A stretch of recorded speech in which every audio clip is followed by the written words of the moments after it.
A millionaire's little girl was condemned to a chair by a wall of specialists, and everyone in that house had already started mourning the life she was supposed to live. Until a quiet nanny with a past no one respected saw one tiny movement that changed everything. Before this night was over, that same house would begin to crack open, and the man who thought money could buy truth would learn that the real danger was sleeping under his own roof. Silas Mercer came home after dark with the last medical folder tucked under his arm like a death notice.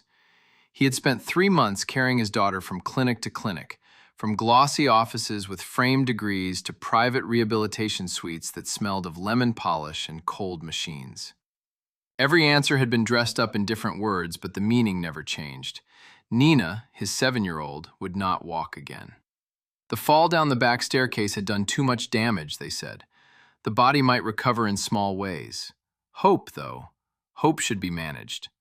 By the time he crossed the threshold of Mercer House, even his expensive shoes sounded tired on the stone floor. The estate had once been loud in the evenings. Nina used to leave ribbons in the hall, dolls on the stairs, half-finished coloring books beneath the piano. Now the place sounded muffled, as if grief had wrapped fabric over every wall. Lamps had been turned low, footsteps softened themselves. Even the staff spoke like people standing outside a sick room in a hospital. From the drawing room came the dry scent of lilies that had been replaced so often they now smelled like routine sorrow. Silas loosened his tie with one hand and stared down the long corridor toward the sunroom where his daughter slept most afternoons and half the night. Regine met him before he reached her. His late wife's older sister had been living in the house ever since the accident, claiming it was only until things stabilized. She was elegant in the hard way some people are elegant, every crease in place, every word pressed flat before it left her mouth. "Well?" she asked softly. Silas did not answer at first. He handed her the folder. She scanned the top page, then closed it with a breath that sounded almost relieved.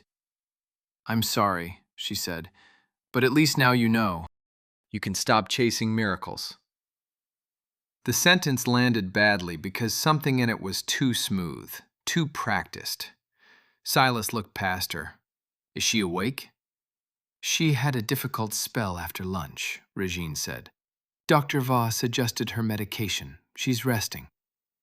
Resting. Everyone called it resting. Yet each time Silas saw his child lately, she looked less like a little girl recovering and more like someone fading behind glass. He stepped into the sunroom anyway. The air was warm from the radiators, sweet with chamomile and medicine.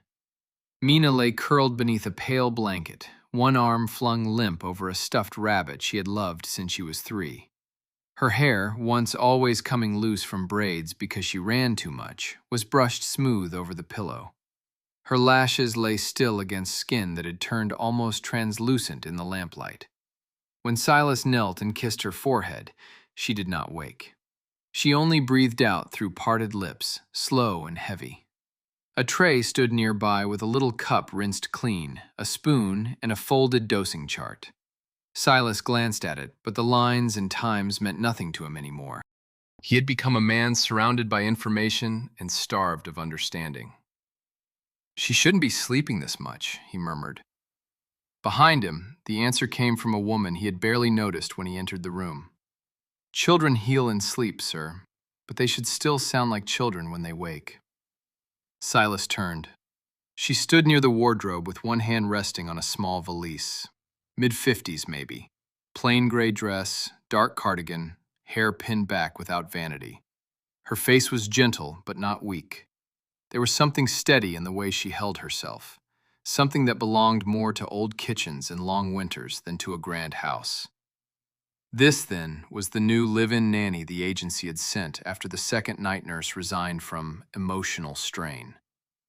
"Yeva Rowan," Regine said from the doorway, a touch too late, as if remembering courtesy only because it was expected. "She arrived this afternoon." Yeva inclined her head. "Mr. Mercer." Silas gave a distracted nod. "You've met Nina?" "For only a few hours." "And?"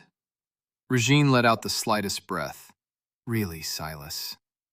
But he did not take his eyes off the woman. Yeva chose her words carefully. She startles before anyone lifts her. That matters. And when the room got colder earlier, she tucked her feet in without waking fully. That matters too. Regine's expression hardened. We are not asking for folk observations. The child has been seen by experts. At that, something flickered across Yeva's face. Recognition. As if she had heard those words before in a different room, years ago, and knew exactly how they were used to silence a person. Silas noticed it. You worked in private care before? Yes, sir, she said. And before that, elsewhere. Regine cut in. The agency said she's good with quiet children. That is all that matters. But it wasn't all that mattered to Silas. Not tonight. Not when everything inside him was collapsing.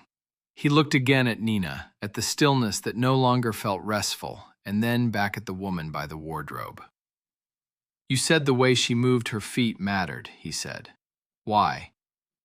Yeva glanced at Regine, then at the sleeping child, and lowered her voice.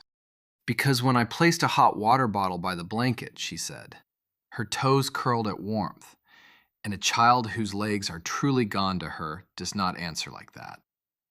Regine stepped forward so quickly her bracelet clicked against the bed rail. That is enough. But Silas had already gone still. And then, as if to prove that this quiet stranger had not imagined it, Nina gave the faintest shiver in her sleep when Yeva touched the blanket near her ankles. And under the soft rise of the cover, something moved. If you want to stay with this story, leave a like and keep listening. For a few seconds, nobody in that room breathed the same way. Silas leaned closer to the bed, eyes fixed on the slight rise of the blanket near Nina's feet. He had sat through scans, charts, careful voices, and that endless wall of specialists telling him what was final. But this was movement. Small, yes. Easy to dismiss, maybe. Yet once a father has seen a piece of hope with his own eyes, he cannot fold it back up and put it away. Regine recovered first. Reflex, she said sharply. Please don't turn a tired child into a spectacle.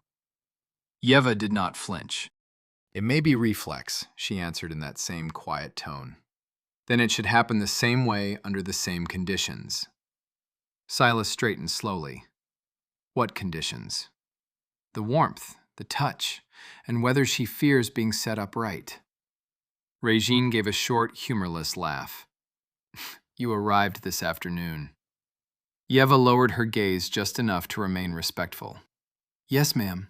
And in this house? That may be long enough to notice what everyone else has stopped looking for. The sentence should have sounded insolent. Somehow it didn't. It landed with the weight of plain truth, and that made it more dangerous. Regine turned cold at once. Mr. Mercer, if this is the kind of tone she intends to bring into your daughter's recovery, I would advise replacing her before morning. Silas did not answer. He was still staring at Nina, at the child's soft face, at the little crease between her brows that had not been there before the fall. Then he looked toward the dosing chart beside the bed. What exactly did Dr. Voss change today? Regine hesitated only a beat. A small adjustment for comfort. That isn't an answer. It's the answer that matters. He picked up the chart. The paper was thick, expensive, printed from the house office. Time columns, dose marks, initials. The neatness of it irritated him. Suffering should not have looked so organized. He followed the lines with his thumb, trying to make sense of medicines he had trusted other people to understand. One in the morning, another in the afternoon, a third before dusk, and then something else at night to settle agitation. Yeva said softly, "Would you like me to bring the bottles, sir?" Regine cut in at once. "There is no need for that." Silas looked up. "Bring them." The room changed after that. It was subtle, but real. The kind of shift you feel when rain is about to break, and everyone senses it before the first drop falls. Yeva crossed into the adjoining cabinet room and returned with a lacquered tray. On it stood 4 small bottles, a glass dropper, a syrup vial with a lavender label, and a measuring spoon that smelled faintly sweet and medicinal at the same time. Silas took one bottle in hand. The liquid inside was amber. Another was cloudy white. The lavender syrup was almost pretty, the kind of thing that could have sat in a child's tea if no one asked questions. How long has she been on all of this?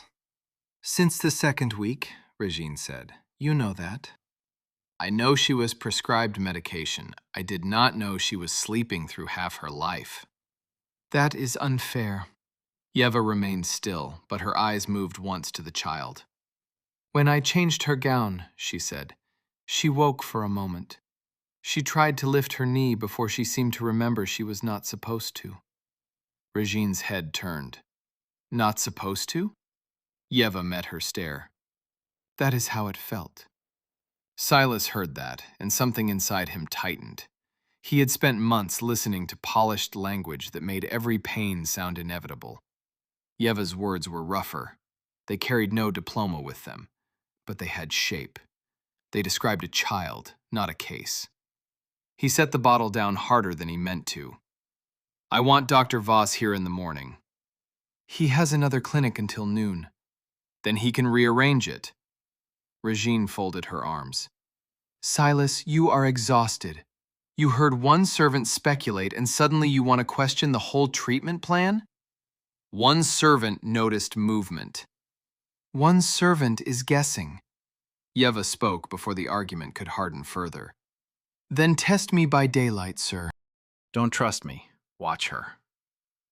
That answer slowed him. There was no performance in it, no plea. A woman trying to deceive him would have pushed harder, sold more, promised something grand. Yeva offered only observation. At last, Silas said, no more changes tonight. But from this moment on, nothing goes into Nina's mouth unless I know about it. Regine stared at him in disbelief. You're letting grief make you reckless. Maybe grief made me passive, he said. The silence after that had teeth.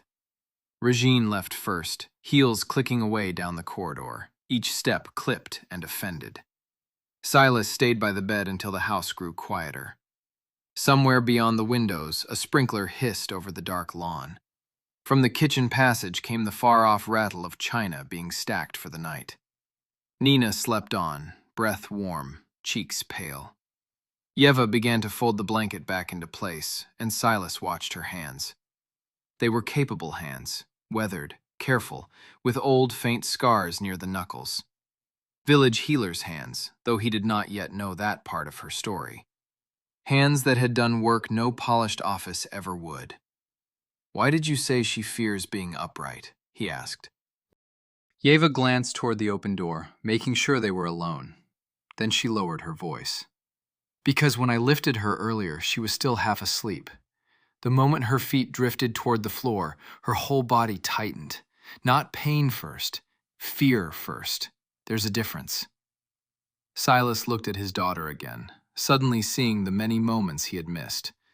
The clutching fingers, the sharp intake of breath before anyone moved her.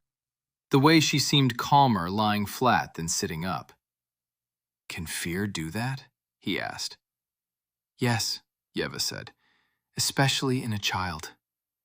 He rubbed a hand over his face. And if you're wrong?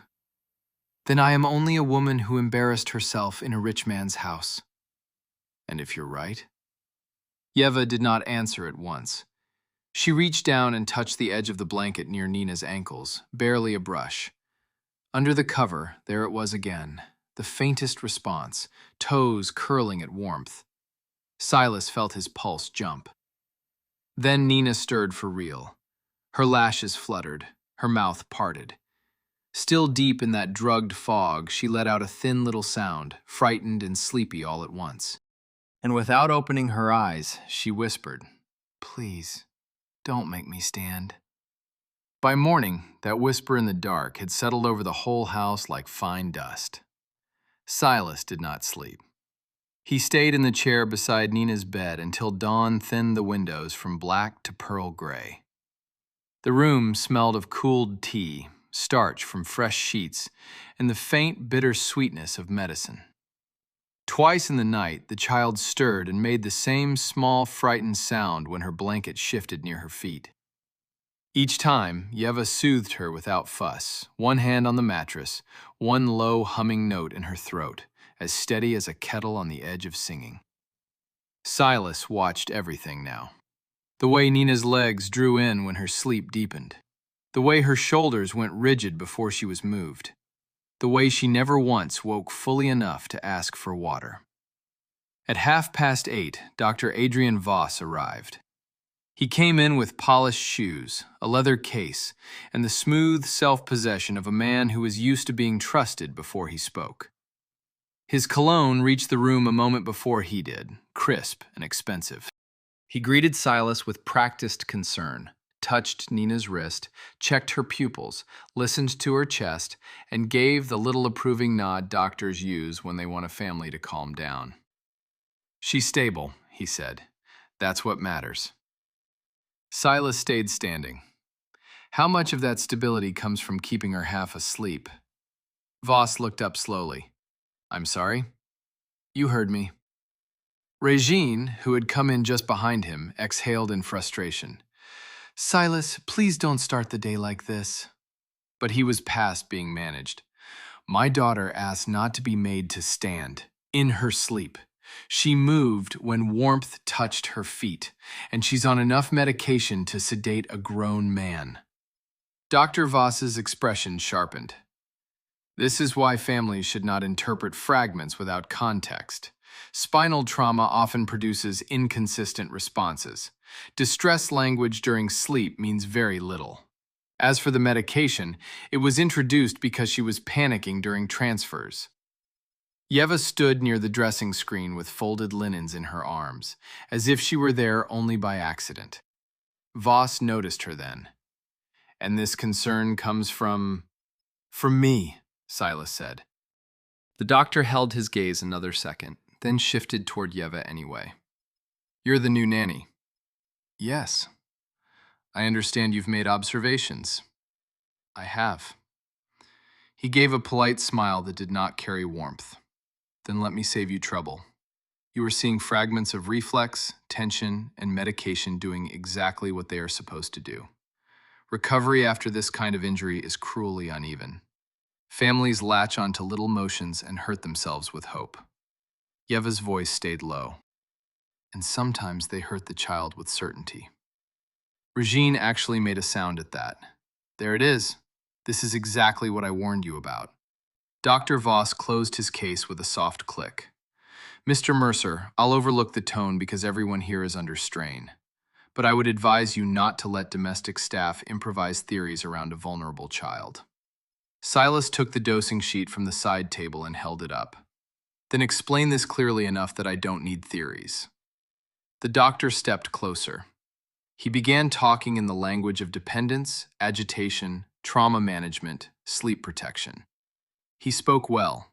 Too well, maybe. Everything had a reason.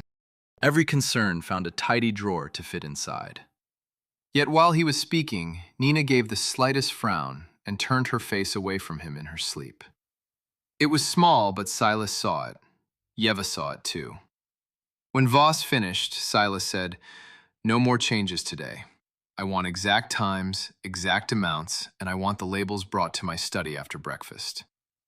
For the first time, the doctor sounded offended. "Are you auditing me?" "I'm asking what is in my daughter's body." Voss lifted his chin. "Of course, if that reassures you." He left the room with all his calm still in place, but it felt thinner now. Regine followed him out, whispering sharply the moment they reached the corridor. Their voices blurred into the hush of the house, too low to catch words, but the edge in them carried through the door. Silas turned to Yeva. "You've seen this before?" She took longer to answer than he expected. Then she set the linens down and folded her hands. "Not this house, not this scale. But I've seen children taught by grown people to fear their own bodies." He looked at her properly then. "Who are you, really?" Yeva gave a sad little smile. A woman who used to know a great many things in a small place and was told by licensed men that none of them counted. That was all she offered, and somehow it was enough for now. Later that morning, when Nina was changed and still dozing, Yeva carried the medicine tray downstairs to the bright back pantry where the labels could be read in stronger light. The room smelled of beeswax, oranges, and ironed napkins. Glass clinked softly as she lined up the bottles. Silas stood beside her, jacket off, sleeves rolled, trying to read the tiny print with a frown. The lavender syrup sat apart from the others, harmless looking, almost cheerful. Yeva pointed with one finger. "This one is the night sedative." Silas nodded. "And this is the daytime calming dose." He nodded again. Then she turned one bottle in her hand and went still.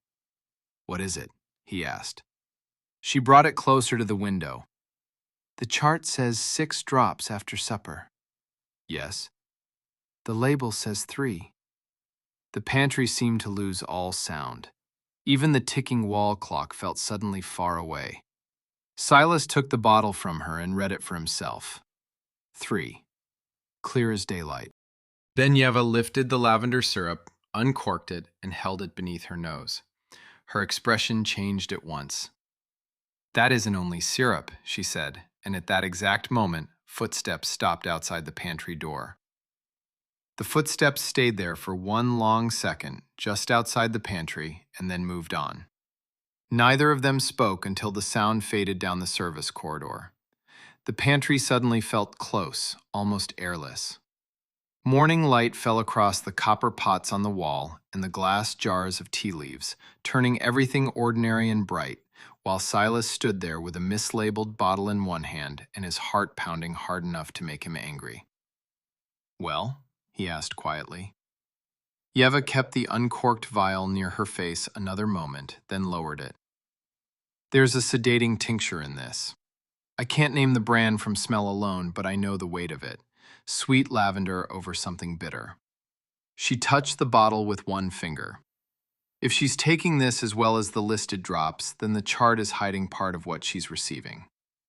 Silas looked down at the syrup again, at the little painted sprig on the label, the cheerful color meant for a nursery tray.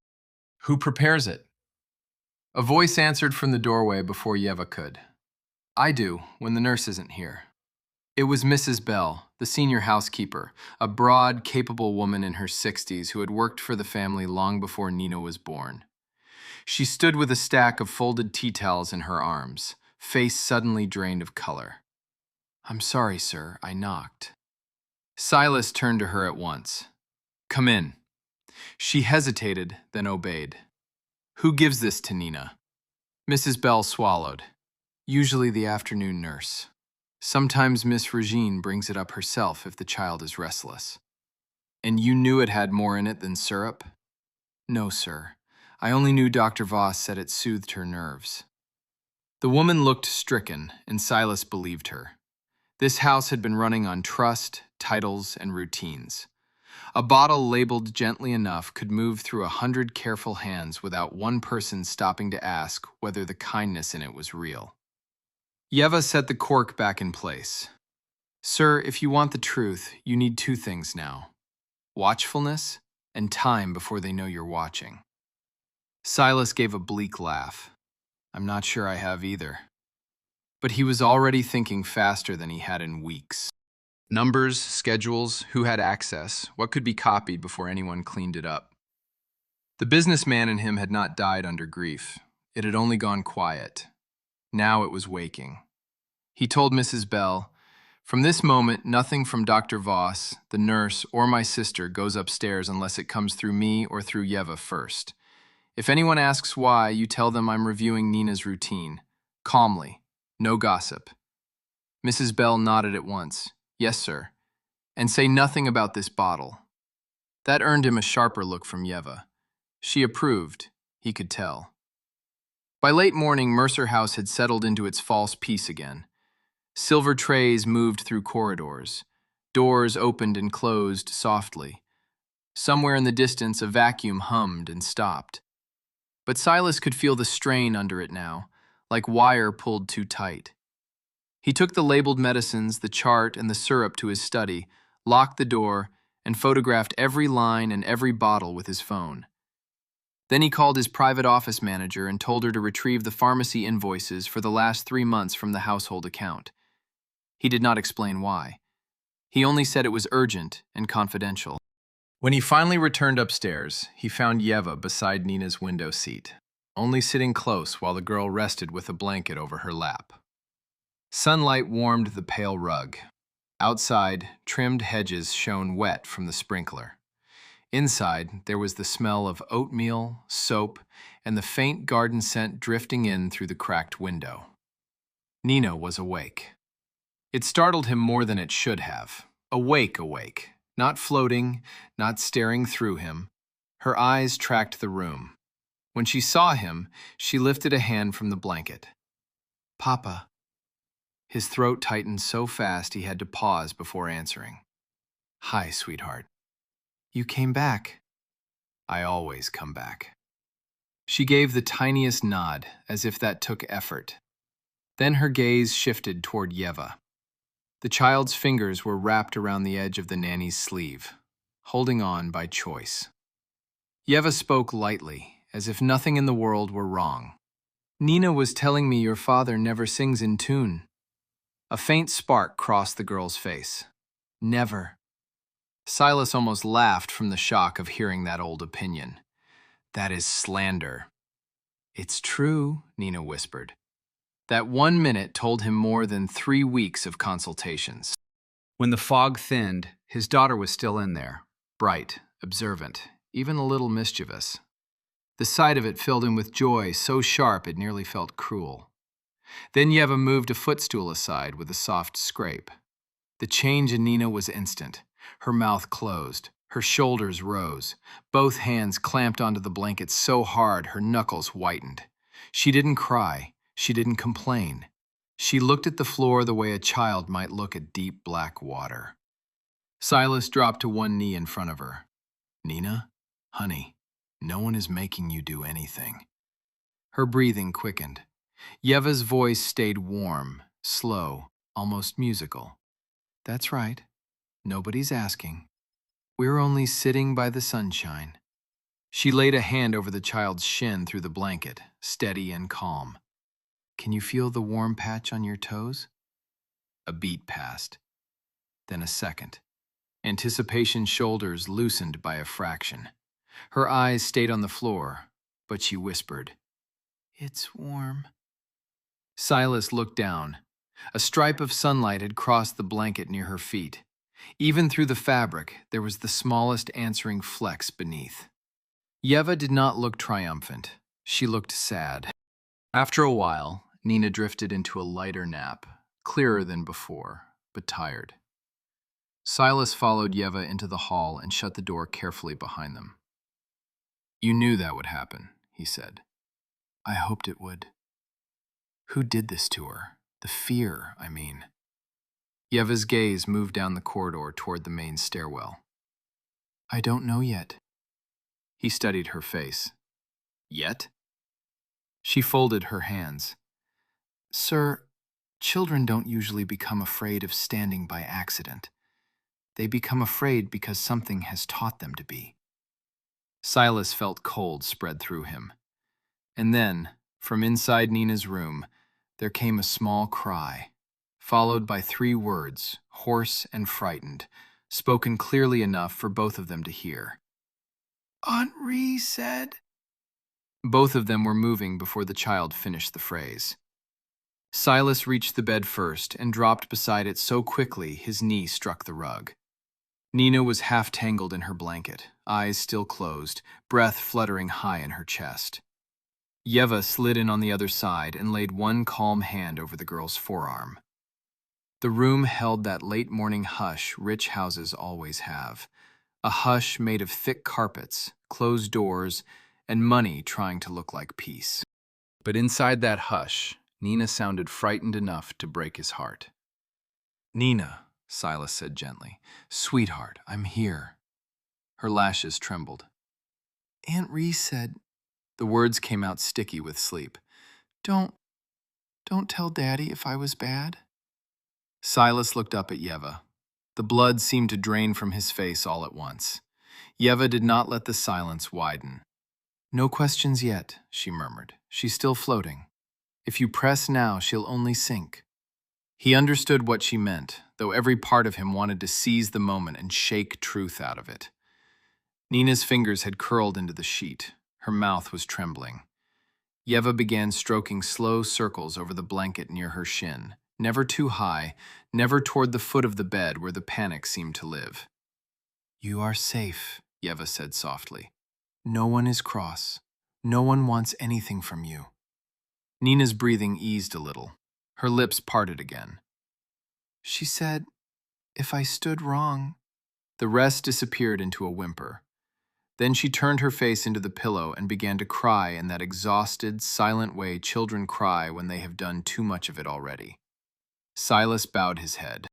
He was a man who could stare down investors, close hostile deals, and make grown executives change course with one look. But the sound of his daughter, trying not to cry, undid him faster than any humiliation life had ever handed him. Yeva glanced at him without stopping her rhythm. "If you want her to tell you anything later, today must become a gentle day." He swallowed hard. "After what we just heard?" "Especially after what you just heard." That answer held him in place. It also shamed him a little because she was right. Adults always wanted revelation on adult time. Children gave truth only where they felt safe enough to survive it. By early afternoon, the house had taken on that strained politeness people wear when they know something is wrong, but have not yet been told what. Regine remained in her rooms, claiming a headache. Dr. Voss had not returned Silas's message. The nurse assigned for the day was sent elsewhere on a pretext Mrs. Bell delivered with trembling dignity. And in the nursery suite, Yeva changed the entire feel of the room without moving a single piece of expensive furniture. She opened the curtains wider. She asked for a shallow brass basin and warm water, not hot, just warm enough to bring color to the skin. She had fresh towels brought up from the linen cupboard, soft ones that smelled faintly of starch and sunlight. Then she sat on the rug, with Nina propped against cushions, and said, as if they were doing something ordinary, "I was told there is a game you used to win." Nina's eyes, clearer now that the lavender syrup had not reappeared, lifted a little. "What game?" "The treasure game. Only clever girls can play it." Silas stood near the mantel and watched, unsure whether he was witnessing care or strategy or some strange blend of both. Yeva poured the water into the basin. Steam rose in a thin ribbon. Then she dropped 3 glass marbles into it, one blue, one green, one milk white. They clicked softly against the metal bottom. Nina stared. "You don't have to touch them with your hands," Yeva said. "Hands are too easy. Treasure belongs to toes." For the first time that day, a faint crease of interest crossed the child's face. "That's silly." "It is. The best games are." Silas almost spoke, then stopped himself. Yeva eased the basin close to the bed and folded the blanket back only to Nina's calves. The moment the girl saw her own feet uncovered, her body tightened. There it was again, that dreadful, immediate fear. Her chin tucked in, her fingers clenched. Silas took a step forward, but Yeva lifted one finger, barely, asking him to wait. "You're not standing," she said to the child. "You're only lending your toes to treasure." Nina's eyes filled at once. "No." "All right," Yeva said, as calm as before. "Then they may just feel the warm water." She lowered the basin until the steam touched Nina's skin. No forcing, no command, just warmth. A long moment passed. Then, very slowly, Nina let one foot drift forward. Only because warm water and a quiet voice made room for one small choice. Her toes touched the surface, flinched, then settled. Silas forgot to breathe. "Can you find the blue one?" Yeva asked.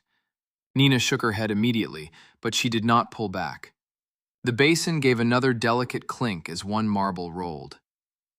"Maybe the green one wants to be found first," Yeva said. The child's mouth trembled. Her foot moved again, almost against her own fear.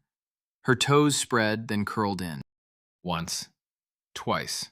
A searching motion, not reflex now, seeking. The blue marble shifted. Silas was across the room before he even knew he had moved. She did that. Yeva did not look up. Yes. Nina startled at his voice and nearly yanked back, but Yeva caught the moment before it broke. "Stay with me," she whispered.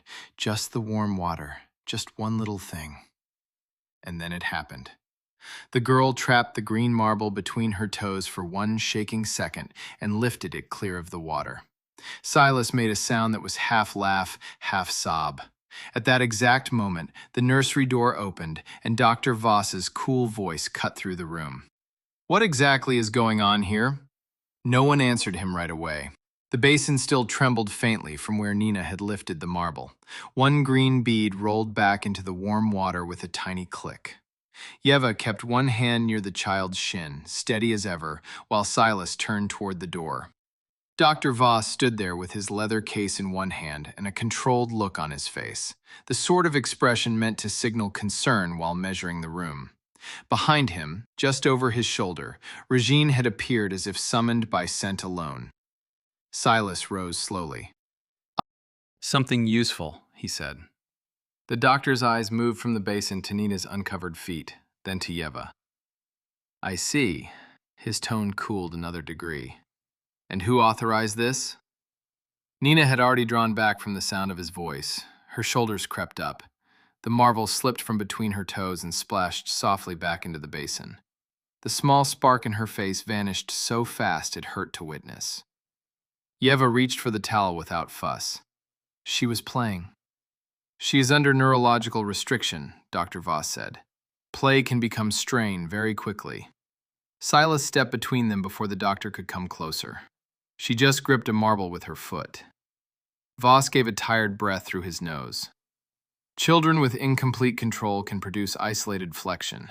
That proves nothing. In fact, false encouragement at this stage can be harmful." Silas heard the phrase false encouragement and something in him recoiled. The man said it like a technical term, as if hope itself were a dosage to be managed. Regine came farther into the room, silk rustling as she crossed the rug. "This is exactly what I feared. One silly demonstration, and suddenly everyone is behaving as if medicine has been overturned." Yeva dabbed Nina's feet dry with careful hands. "No one overturned medicine, ma'am. We only noticed the child." Regine's gaze snapped to her. "You are far too comfortable forgetting your place." That landed in the room with an ugly weight. Nina heard it too. Even half frightened, she turned her face toward Yeva as if checking whether the blow had struck. Silas spoke before the silence could harden. "Enough." He did not raise his voice. He did not need to. Both Regine and the doctor went still. Then he said, "From now on, no one speaks to her caregiver that way in front of Nina." It was the first time he had called Yeva that. Not servant, not nanny from the agency. Caregiver. The shift was small, but everyone in the room heard it. Dr. Voss set his case down on the armchair with exaggerated calm. "May I examine her?" Yeva looked to Silas, not to the doctor. That tiny pause said more than either of them intended. Silas nodded once.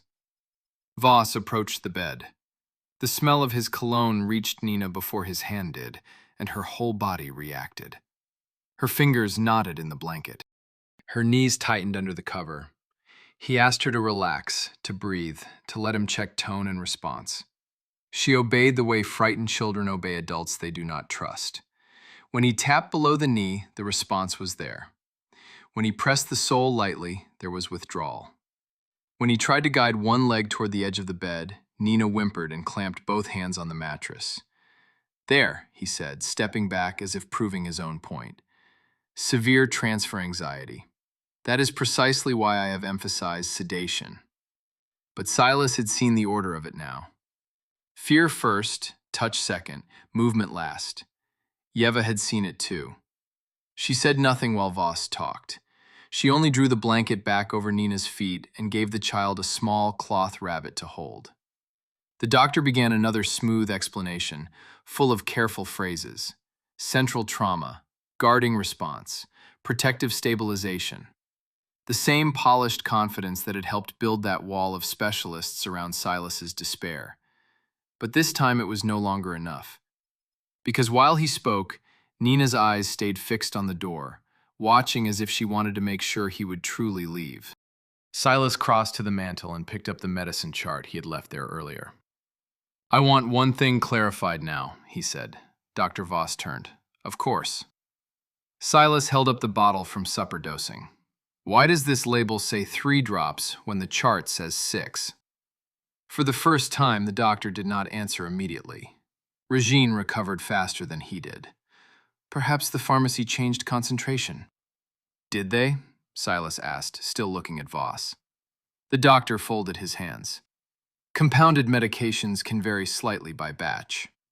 And the lavender syrup? A beat. What about it?" Silas let that hang a moment. "It contains more than syrup." Voss gave him a flat look. "Who told you that?" "Does it?" "You are stepping into territory you do not understand." "That is not an answer." Regine took a sharp breath. "Silas, stop this. You are letting suspicion poison the whole house. Nina needs calm." At that, Yeva finally stood. She had removed the basin and set it on the washstand. Her voice remained gentle, but there was iron under it now. "Calm does not come from making a child sleep through her own fear." Regine turned on her. "And what would you know about proper treatment?" For the first time, Yeva answered plainly. "Enough to know when a little girl is more drugged than soothed. Enough to know when she is frightened of standing, not unable to move. And enough to know that grown people often hide behind fine words when they do not want to be questioned." The room went dead quiet. Dr. Voss's expression changed. Not outrage exactly, something more careful, more watchful. "I think," he said very evenly, "that Miss Rowan should remember she is not in a village cottage trading remedies and guesses. This is a medically supervised recovery." There it was, the cut aimed straight at the life she had not spoken of. Yeva lowered her eyes for one brief second, then raised them again. "And yet she held the marble." Silas felt the force of that sentence in his chest. Dr. Voss closed his case with a snap. "Mr. Mercer, if you continue down this road, you may destabilize your daughter's progress entirely. I strongly advise returning to the established plan." Silas looked from Nina's frightened face to the chart in his hand, then to the doctor, then to his sister. The whole room seemed to arrange itself around one simple question. Who, exactly, had the right to define progress here? He spoke with great care. "The established plan ends today." Regine stared at him. "You cannot mean that." "I mean no more syrup, no unsupervised dosing, and no changes unless I approve them." Dr. Voss picked up his case. "Then I hope you are ready to bear responsibility for the consequences." He turned and walked out. Regine lingered only a second longer, long enough to look at Silas with something close to disbelief. Then she followed. When the room finally settled again, Nina had gone very still. Yeva sat beside her and began humming under her breath, low and warm. Silas remained where he was, pulse hammering, wondering whether he had just protected his daughter or set fire to the only structure holding the house together. Then Nina tugged weakly at Yeva's sleeve and whispered, "Don't let Aunt Ree lock the blue room." Silas did not ask her to repeat it. Something in Nina's tone told him those words had come from a place too raw to be prodded. Yeva seemed to understand that at once. She stroked the child's hair back from her temple and hummed until the tightness went out of the little body again. Then she drew the curtains just enough to soften the afternoon light and asked Mrs. Bell for warm milk, plain broth, and no medicine from anyone. The blue room. The phrase stayed with Silas like a splinter under the skin. He knew exactly which room Nina meant. Lena's old sitting room in the West Wing had blue silk walls, built-in bookcases, and a narrow writing desk by the tall window. After his wife died, that room had been shut more often than opened. Regine had taken charge of sorting Lena's papers, always saying the child became upset whenever she wandered near that part of the house. Silas had accepted it because grief made acceptance easy. Grief let other people take keys from your hand while telling you they were helping. By late afternoon, Nina was resting in a clearer sleep than he had seen in weeks. Resting. There was a difference, and once he had seen it, he could not unknow it. Yeva remained beside the bed with a basket of folded towels on her lap, as if quiet usefulness itself were a shield around the child. "I want to see that room," Silas said. Yeva lifted her eyes. "Then don't send someone. Go yourself." He almost smiled at that. In his world, almost everything could be delegated. In this house, the important things clearly should not have been. He crossed the corridor, took the West Wing key ring from the cabinet in the morning room, and found the blue key missing. That small absence chilled him more than if he had found a broken lock. Regine was in Lena's old dressing suite, writing letters or pretending to. The room smelled of powder, expensive soap, and the dry perfume she always wore. She looked up as he entered, one hand still resting on her fountain pen. "Why do you need the West Wing key?" she asked before he spoke. Silas stopped short. "How did you know that's what I was looking for?" She held his gaze calmly. "Because no one touches that cabinet except for house matters, and the only missing key is the one to Lena's room." "Then you took it." "I secured it." "For what reason?" Regine set the pen down with careful precision. "Because Nina was wandering there after the funeral and coming undone. I told you this." "You told me many things." Her eyes narrowed. "What exactly is that supposed to mean?" Silas stayed near the door, one hand still in his pocket, fighting the urge to force the conversation into accusation before he had enough to hold it up. "It means I want the key." Regine laughed once, softly, without humor. "This is because of that woman." "This is because my daughter just begged someone not to let you lock that room." For the first time, some color moved in her face. A flicker. Quick, but real. "She is medicated and confused." "She is also scared of standing. She is also more awake today without that syrup. And she also remembers you connected to that room. Give me the key." Regine stood. "You are letting a servant and a frightened child turn you against your own family." "My own family?" The words came out lower than he intended. "Lena was my family. Nina is my family. At the moment, I'm trying to decide what you are." That landed hard. For a second, her expression went from offended to something stripped down and ugly, almost wounded. Then the control came back over it like a glove. "She asked me to help after Lena died," Regine said quietly. "You were barely functioning."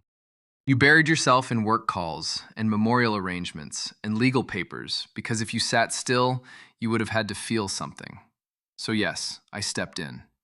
I protected the house, I protected that child, and now, because one village-minded nanny makes you feel like a man of action again, you want to paint me as a villain." Silas heard the truth hidden inside the manipulation. He had failed in ways grief rarely let a man admit out loud. But guilt was not proof. Guilt was only something sharp that others could use.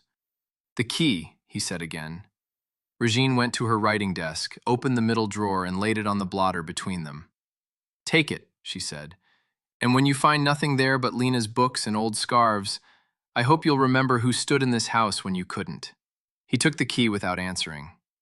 The West Wing had the stale hush of a place kept tidy for memory rather than life. Even the air felt different there, cool and faintly closed off, with the trapped smell of old paper and furniture polish. The blue room itself opened with a stick at the jamb, as if it had not been fully aired in some time. Dust lay over the mantel and the piano top, but not everywhere.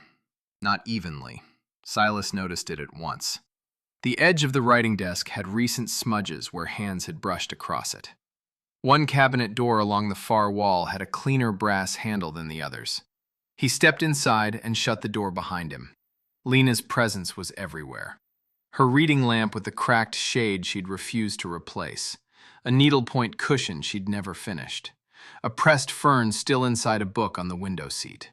For a moment, grief rose so sharply in him he had to grip the desk to steady himself. Then he looked down. On the carpet near the chair, almost hidden in the blue pattern, lay one tiny white pearl button. He knew that button. It had come from Nina's cardigan, the pale one with embroidered rabbits, the one she had been wearing the day she fell. Silas's throat closed. He turned toward the cleaner cabinet handle, opened the door, and found 3 thick binders, a flat document box, and a manila folder labeled in black ink with one word: incapacity. Silas did not touch the folder at first. He stood in Lena's blue room with the key still cold in his hand, staring at that single word as if it might change if he waited long enough. Outside the tall west window, the late light had turned pale and flat over the clipped hedges. Inside, the room held the dry smell of old paper, cedar lining, and the faint ghost of Lena's perfume that seemed to wake only when a drawer was opened. Everything in that room belonged to memory, except the folder. That belonged to planning. He set the pearl button on the desk beside it and opened the top flap. The first document was a summary sheet, cleanly typed, dated 2 weeks after Nina's fall. It spoke like administration. Projected duration of dependency. Recommended continuation of supervised incapacity documentation. Trust continuity protections. His eyes went down the page and stopped on 2 names listed beneath a trustee note: Regine Mercer Delatour and Adrian Voss, attending physician. For a moment, Silas heard nothing. The house, the wing, even his own breathing seemed to recede. He turned the page. There were internal memos, proposed board voting arrangements, temporary authority on Lena's charitable trust assets while Nina remained medically classified as functionally dependent. Nothing in the language was crude. That was what made it worse. Every sentence had been scrubbed clean of human feeling. His daughter's condition sat there like a doorway people had measured for their own convenience. Then he found a note in Regine's handwriting clipped to the front of a financial schedule. Do not delay the longer-term review. The child's prognosis now supports continuity. His jaw tightened so hard it hurt. Silas sat down in Lena's chair and forced himself to keep reading, one paper at a time. There was a list of trust-linked holdings, including a hospitality reserve fund he knew well because he had fought to keep it untouched after Lena died. There was also a notation that certain approvals could be executed jointly by a co-trustee and the attending physician during periods of confirmed incapacity. He had signed broader emergency powers months ago, thinking only of legal housekeeping while he was grieving. He had not imagined anyone would weaponize them. When he heard a soft tap at the door, he nearly slammed the folder shut. It was Yeva. She stepped in quietly, closing the door behind her. Mrs. Bell said you came here. He looked up. Nina? Asleep. The good kind this time. That almost undid him more than the papers had. Yeva crossed the room and stopped when she saw the open cabinet. Her gaze moved to the binders, then to the button on the desk, then finally to his face. She did not ask foolish questions. She had too much sense for that. You found something. Silas handed her the top page. She read slowly because she weighed words while doing it. When she reached the trustee names, her expression changed only a little. A deepening around the eyes. The look of a person who has just seen suspicion harden into shape. So, she said softly, setting the paper down. The sickness in this house has accounts attached to it. He gave a hollow laugh. That would be one way to say it. Yeva looked toward the window, then back at him. You must not confront them with this yet. He stared at her. You think I should sit on documents showing my sister and that doctor prepared for my child to stay helpless? I think if you show your hand too early, the rest will disappear. the rest. He knew she was right, and he hated it because rage wanted movement. Rage wanted doors flung open and names shouted across corridors. But rage was exactly what people like Regine counted on. A man in grief was easier to manage if he exploded before he understood. Silas gathered the papers into order again. There are copies? There may be. There may also be people who think no one in this house notices where keys go, who carries trays, which drawer is touched more than the others. She glanced toward the cabinet. Rich homes train people to look past servants. That can be useful. He studied her for a long second. Who are you, Yeva?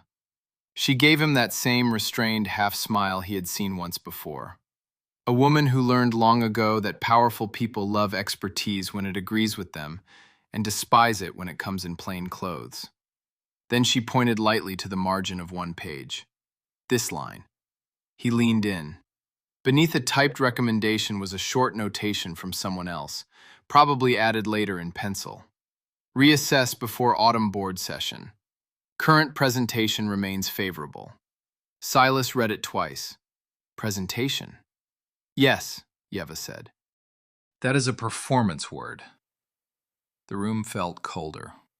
He took photographs of every page, front and back, then slipped the originals back into the folder exactly as he had found them. The button he pocketed. The images he uploaded immediately to a secure file from his phone with hands that no longer shook. Business instinct had returned in full now, and it frightened him to realize how long grief had kept it asleep. Before they left the room, Yeva paused by the writing desk and ran one finger along a strip of polished wood. Someone was in here recently. I saw the smudges. She nodded. Often. Back in the corridor, they found Mrs. Bell waiting with the nervous posture of someone carrying news she wished she did not have. Her apron was still dusted with flour from the kitchen. "Sir," she said quietly, "Mr. Hell from the accounts office has rung twice. Miss Regine told him to prepare trust meeting papers for Friday." "Friday?" Silas repeated. "It seems she moved something forward." He sounded confused, said Dr. Voss had already approved language for an emergency review. Silas looked at Yeva. Today was only Tuesday. That gave them 3 days. Mrs. Bell lowered her voice further. "There's one more thing. Mr. Hale said a courier collected copies of Nina's medical summary this morning, signed out under family authority." Silas felt the blood drain from his face. "Who signed for them?" Mrs. Bell swallowed. "The slip only said R. Mercer." And upstairs, from the nursery wing, there came the sharp crash of glass breaking. Silas was already running before Mrs. Bell finished gasping. The corridor seemed twice as long on the way back to the nursery wing. His shoes hit the polished floor in hard, echoing strikes, Yeva just behind him, her skirts gathered in one hand. Somewhere ahead, a child was crying in sharp, frightened bursts. By the time Silas reached Nina's room, the smell of spilled water and cut flowers met him at the door. A porcelain vase lay shattered across the carpet. White roses were strewn beside the overturned side table, their stems leaking onto the rug. Nina was upright against the headboard because fear had thrown her up from sleep. Her face was drained of color. Her hands were gripping the blanket so tightly her fingers shook. And standing near the broken table was Elodie, the afternoon maid, wide-eyed and near tears. "I'm sorry, sir, I'm so sorry," she stammered. "I only brought the fresh arrangement, and she woke suddenly and said, 'No, no, no,' and I startled, and then—" Yeva moved first. "Leave the glass. Out, please." Elodie fled at once. Silas crossed the bed. "Nina, sweetheart, it's all right. No one's hurt." But she was looking not at the roses, not at the shards, not even at him. She was staring at the open doorway with that same hunted expression Yeva had seen before whenever the child expected someone to come in and demand something of her. Yeva came around to the far side of the bed and lowered her voice. "What frightened you, little one? Was it the crash?" Nina swallowed hard.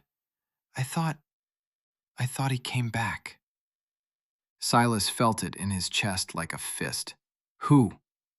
The girl's lips parted, but no sound came. Her eyes filled. Yeva gave him a quick look that said too much, too soon would shut the door again. So Silas changed his tone. Did the flowers scare you? A small nod. Because they fell? Another nod, then a tiny shake of the head, as if that answer wasn't the whole truth.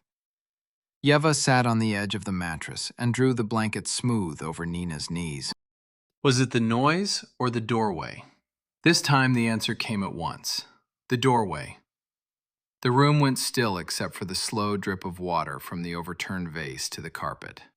Yeva reached toward the girl's feet, not touching yet. Do you want the blanket tucked close or loose? Close.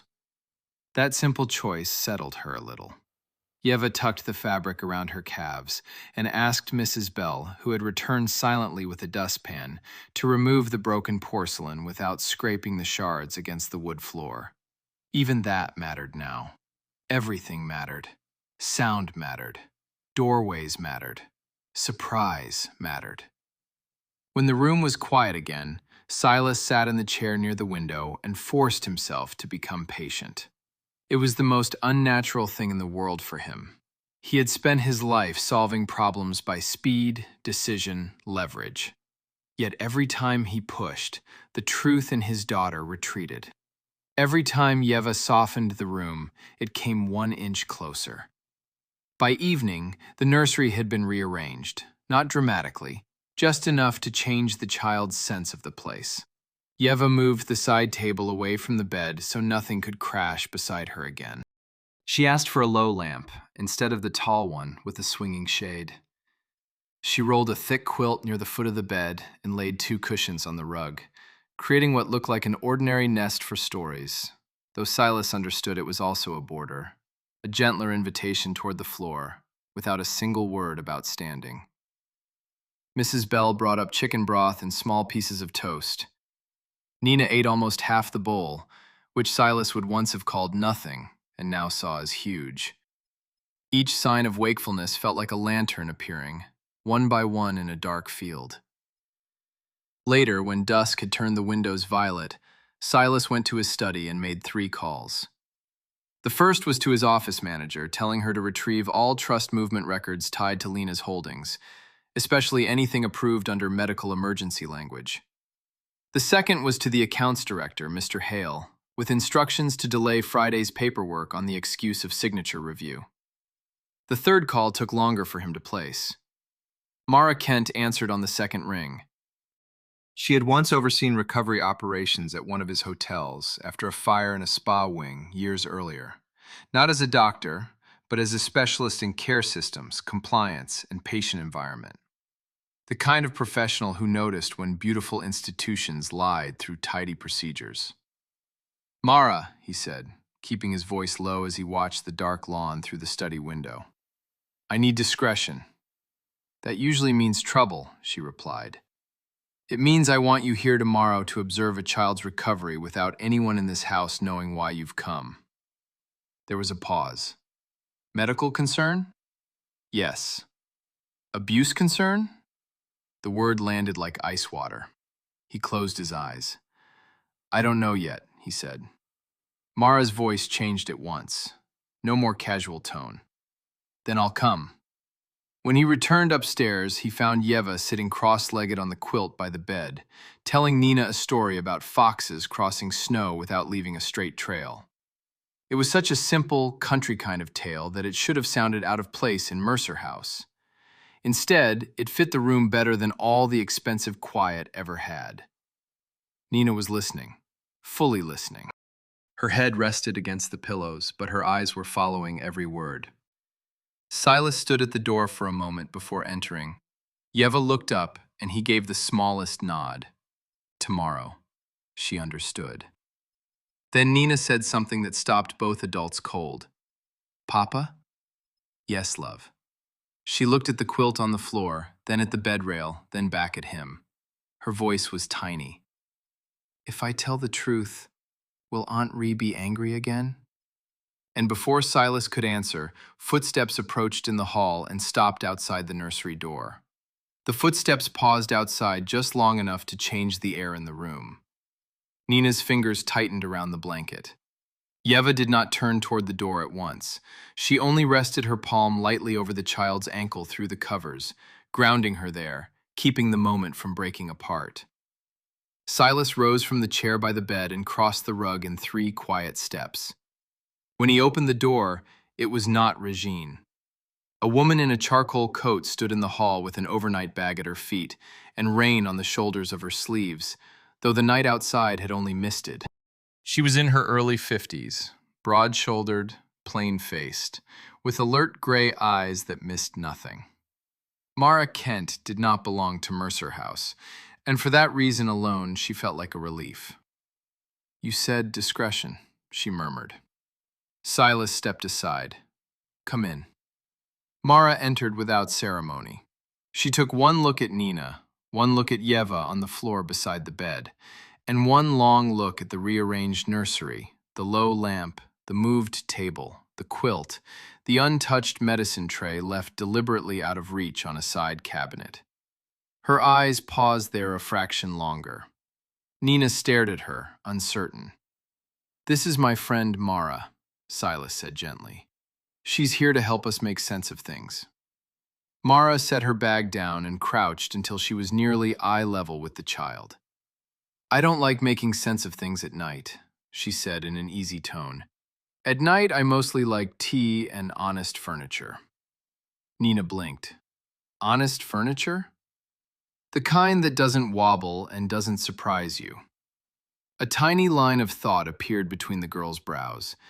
"That chair wobbles." She pointed weakly toward the window chair.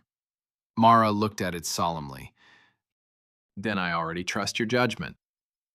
It was such a simple exchange, but Silas saw it at once, the difference between someone arriving to inspect and someone arriving to notice. Yeva saw it too. Their eyes met briefly across the room. Within minutes, Mara had turned the nursery into an observation space without ever calling it one. She asked for warm water, plain crackers, and a copy of the current medication schedule. She asked who usually entered the room, at what hours, and which sounds seemed to upset Nina most. She touched nothing on the child without asking first. When she did touch, it was brief, practical, careful. "How long since the lavender syrup?" Mara asked quietly. "Since yesterday afternoon," Silas said. "And the stronger dropper?" "Not since this morning." Mara nodded, then sat on the quilt with her legs folded to one side. "Good. I want to see her as close to herself as possible." Regine appeared 15 minutes later, which told Silas 2 things at once. First, someone in the house had informed her almost immediately that a stranger had arrived upstairs. Second, she had not been able to stop herself from coming. "What is this?" she asked from the doorway, sharp but smiling in the way people smile when they know others are watching. Mara rose. "Mara Kent." "I wasn't asking who you are." "I know," Mara said. The silence after that was so crisp it almost rang. Silas moved beside the door before his sister could step farther in. "Mara is here at my request." "For what purpose?" "To observe Nina." "With what qualifications?" Mara answered before he could. "Enough to recognize when a recovery environment is supporting a child and when it is shaping her behavior in other ways." Regine's gaze slid toward Yeva, then back to Silas. "So, now you have assembled a little council of amateurs." Silas felt the old instinct to argue flare up, but Mara spared him the waste of it. "Ma'am," she said evenly, "if the child is as unchangeably incapacitated as everyone has claimed, my presence can do no harm. If there are variables no one has accounted for, then perhaps this house should be very grateful I'm here."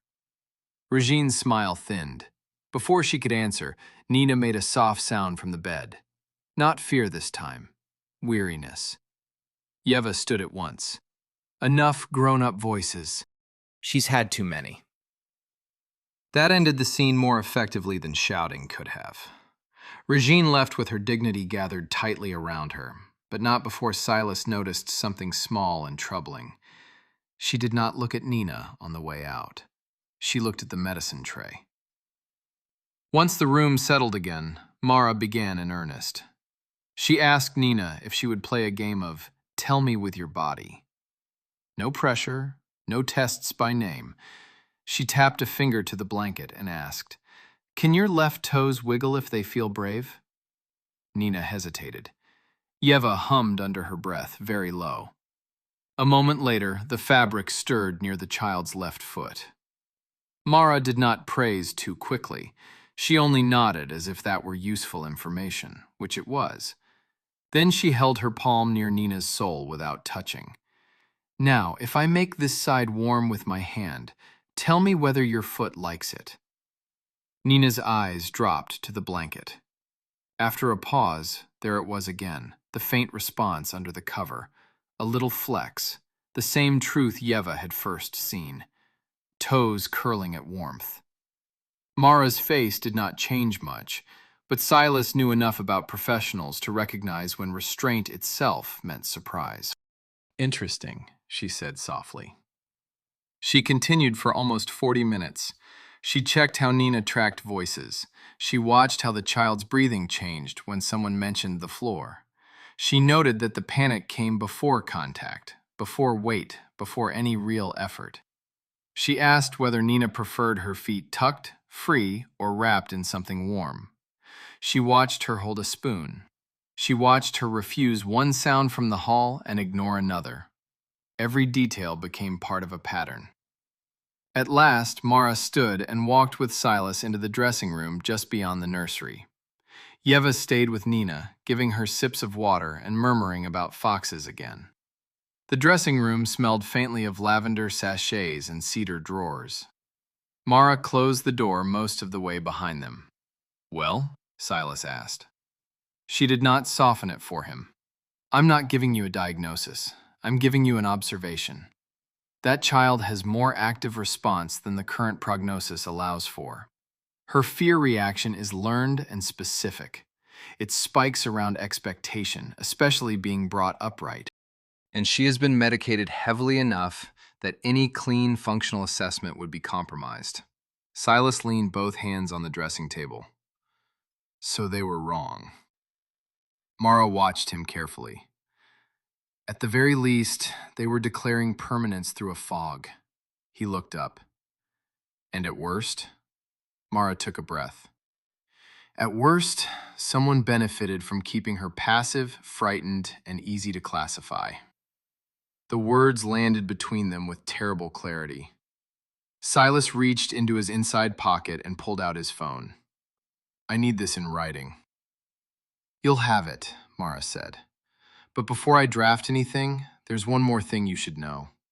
She lowered her voice. When Dr. Voss walked past me in the corridor just now, Nina heard his shoes before she saw him. Her pulse jumped from the doorway. Mr. Mercer, your daughter is not only afraid of standing. Silas went very still. She is afraid of someone. That sentence stayed with Silas long after Mara said it. He stood in the dressing room with one hand braced against the carved edge of the table, staring at his own reflection in the mirror without truly seeing it. Afraid of someone. Someone. It was the kind of truth that rearranged every memory behind it. Every flinch, every silence, every time Nina's eyes had gone wide before a door even opened. Behind him, through the half-open door, he could hear Yeva's low voice from the nursery. She was telling Nina about moonlight on apple trees now, the sort of small, old-fashioned story that made the room feel safer by giving it gentle edges. Mara waited until Silas looked back at her before continuing. I want you to understand something, she said. A child can have real fear, real physical guarding, and still be misread by people who only know how to measure one kind of injury. But when heavy sedation is layered over fear, it becomes convenient. The child stops protesting. The adults call that stability. Silas swallowed hard. You think that's what happened here? I think it is possible. I also think any specialist who gave a permanent prognosis while she was this medicated was working from contaminated information. The word contaminated made him think of poison. Quiet poison. Professional poison. The kind that arrived in labeled bottles and calm voices. He drew a slow breath. I need something more solid than suspicion. You will have it, Mara said. Tomorrow morning, I'll document what I observed tonight. But if you want the full picture, I need one more thing. What? A history of exactly how her medications changed from the first week after the fall. The real order trail. Silas nodded at once. I can get that. Then do it fast. When they went back into the nursery, Nina had drifted into a lighter sleep with her hand resting over Yeva's wrist. The lamp cast a honey-colored circle across the quilt. The room smelled of broth, clean linen, and the chamomile balm Yeva had rubbed between her own palms before touching the blanket near Nina's legs. Silas noticed something else, too. The child's face, even asleep, looked less blank than before. There was strain in it, yes, but life, too. Expression. A 7-year-old still trying to find her way back through fog. Mara bent near the bed, listened to the breathing for a moment, then straightened. No more surprise visitors tonight. Silas looked at Yeva. Can you stay with her? I wasn't planning to do anything else. He almost smiled, despite everything. Downstairs, the house had gone quiet in that strained, listening way only big homes can. Lamps glowed in alcoves, the grandfather clock in the entry hall sounded louder than usual, each strike rolling through polished wood and marble, as if the place itself were counting down. In the study, Silas locked the door and spread out everything he had gathered so far. Photographs of the folder from the blue room, the medication chart, the mislabeled bottle, the pharmacy request list his office manager had started to send through in scanned batches. Just after midnight, the first full file arrived. Silas opened it and felt his jaw tighten almost immediately. The original orders from the hospital discharge plan were mild. Temporary nighttime support, as-needed calming drops, gradual tapering after the first 10 days. That was the formal instruction. But 2 weeks later, the chart changed. A second sedative appeared, the daytime settling syrup. An increase in evening dosage signed off in Dr. Voss's hand. Then another. None of it matched the early plan he remembered being shown. He picked up the phone and called the night archivist at his hotel group's private records service. A man who owed him 3 favors and never asked unnecessary questions. I need verification, Silas said quietly. Were these amended orders entered through the same prescribing office or added manually later? The man promised an answer within the hour. By the time Silas came back upstairs, it was nearly 1. He found Yeva in the nursery sitting beside the window with a small enamel bowl of warm water and 2 smooth river stones in it. Nina was awake again, watchful. What is this? Silas asked softly. Yeva looked up. A game that doesn't look like one. She lifted one of the warmed stones, dried it with a cloth, and held it under the blanket near Nina's right foot. Tell me when you find the sunny one. Nina frowned with concentration. Silas stood very still. After a moment, the blanket twitched near the girl's toes, a searching movement, then another. Yeva moved the stone away and placed it by the other foot instead. There? Nina whispered. Yeva's face softened. Yes. Silas felt a rush of emotion so strong he had to look away. Why the stones? He asked. Different warmth, different place, Yeva said. It helps me see whether she is finding sensation or guessing. Nina turned her head on the pillow. Papa? He crossed to her at once. I'm here. Am I bad? The question hit him harder than any piece of evidence he had read that night. He sat on the edge of the bed, careful not to shake it. No, never. Aunt Ree said I made too much trouble. His throat closed. He reached for her hand and found it cold despite the warm room. You listen to me now. Whatever happened, whatever anyone told you, none of it makes you bad. She searched his face as if she needed to see whether he meant it enough for both of them. She whispered, If I tell you about the stairs, will you send her away? Silas felt the world narrow to that one sentence. Yeva lowered her eyes, giving the child space. He answered slowly, because the truth mattered. I will do what keeps you safe. Nina stared at the blanket for a long time. The clock in the hall ticked beyond the door. Somewhere far below, plumbing shuddered softly in the walls. Finally, she said, very small, "It was before the fall." Silas leaned closer. She took me to Mama's blue room first. And then, from the pocket of his jacket draped over the chair, his phone began to vibrate with the callback from the records archivist. The phone kept vibrating against the chair until Silas finally grabbed it. He stepped into the dressing room so Nina would not hear the strain in his voice. The nursery behind him stayed warm with lamplight and Yeva's low murmur, but the small adjoining room felt cooler, sharper, like a place where facts waited with their teeth out. "Talk to me," Silas said. The archivist on the other end did not waste time. The medication amendments weren't entered as standard prescribing updates. They were attached manually to the private file after export from the hospital system. Silas closed his eyes. Meaning? Meaning the original discharge plan and the current chart do not match, and the change trail is irregular.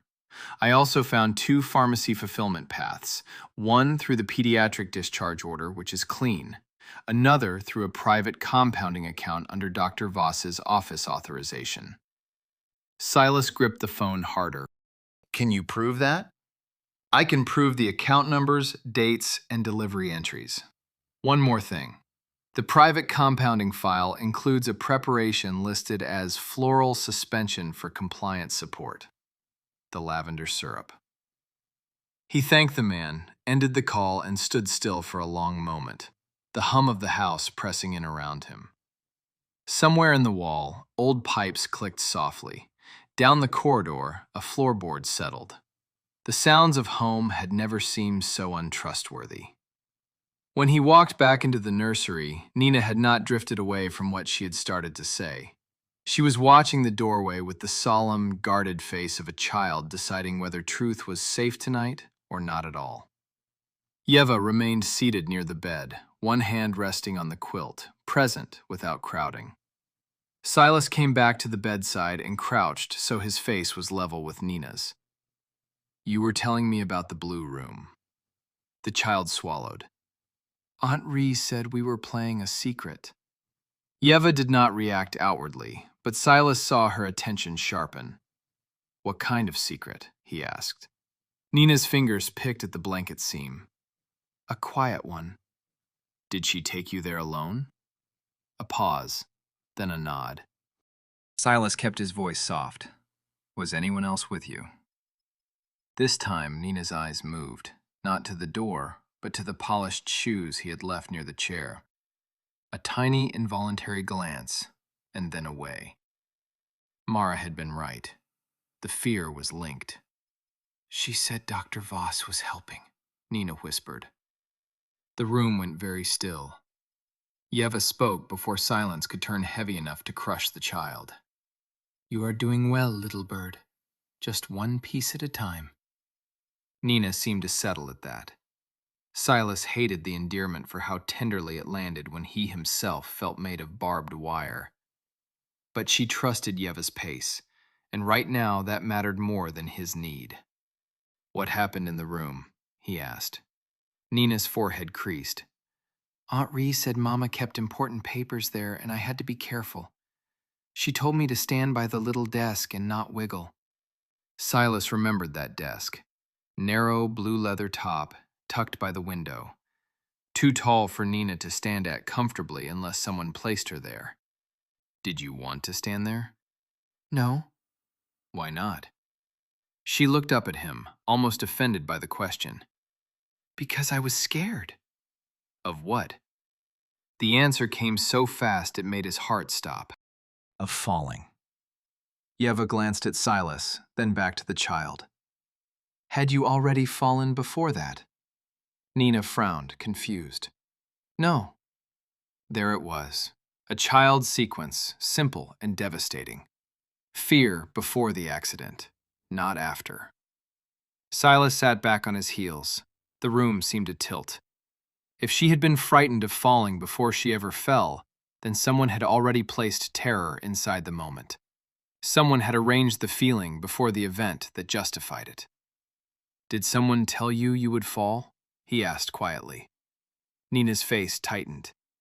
"He said if I moved wrong, bad things happen on stairs." "He?" Silas asked, though he already knew. She nodded once. Then she did something she had not done in months.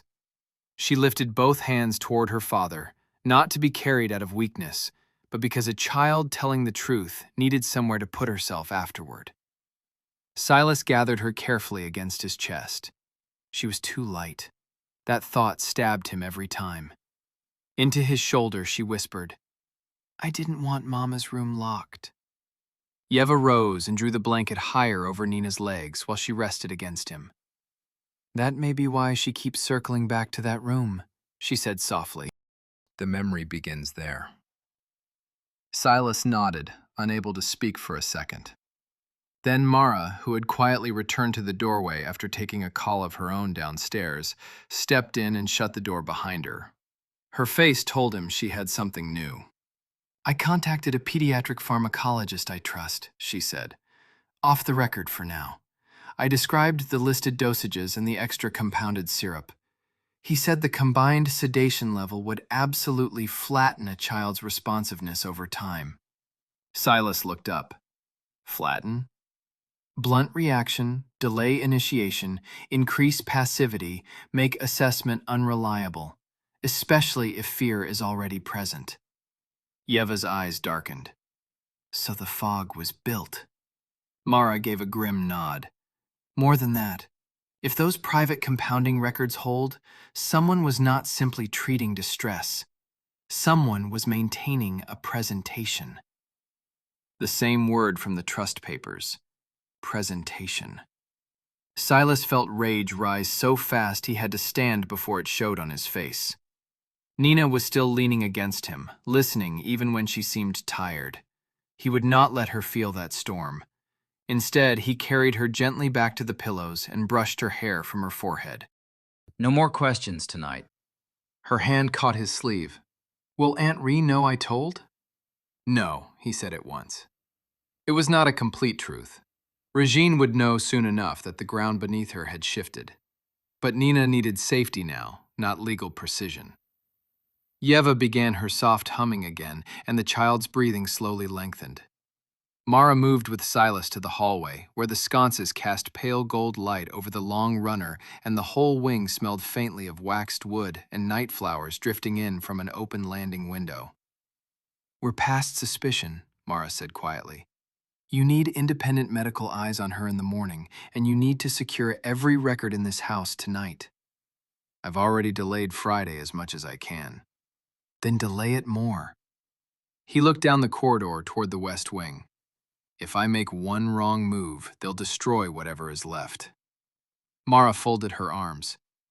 "And if you wait too long, they'll do it anyway." Before he could answer, Mrs. Bell appeared from the far end of the hall, walking faster than dignity usually allowed her. Her face had gone pale again. "Sir," she said under her breath, "forgive me, but I thought you should know at once. Miss Regine has just asked the night porter to open the archive cabinet in the downstairs office. And Dr. Voss has come back." Silas moved before anyone else answered.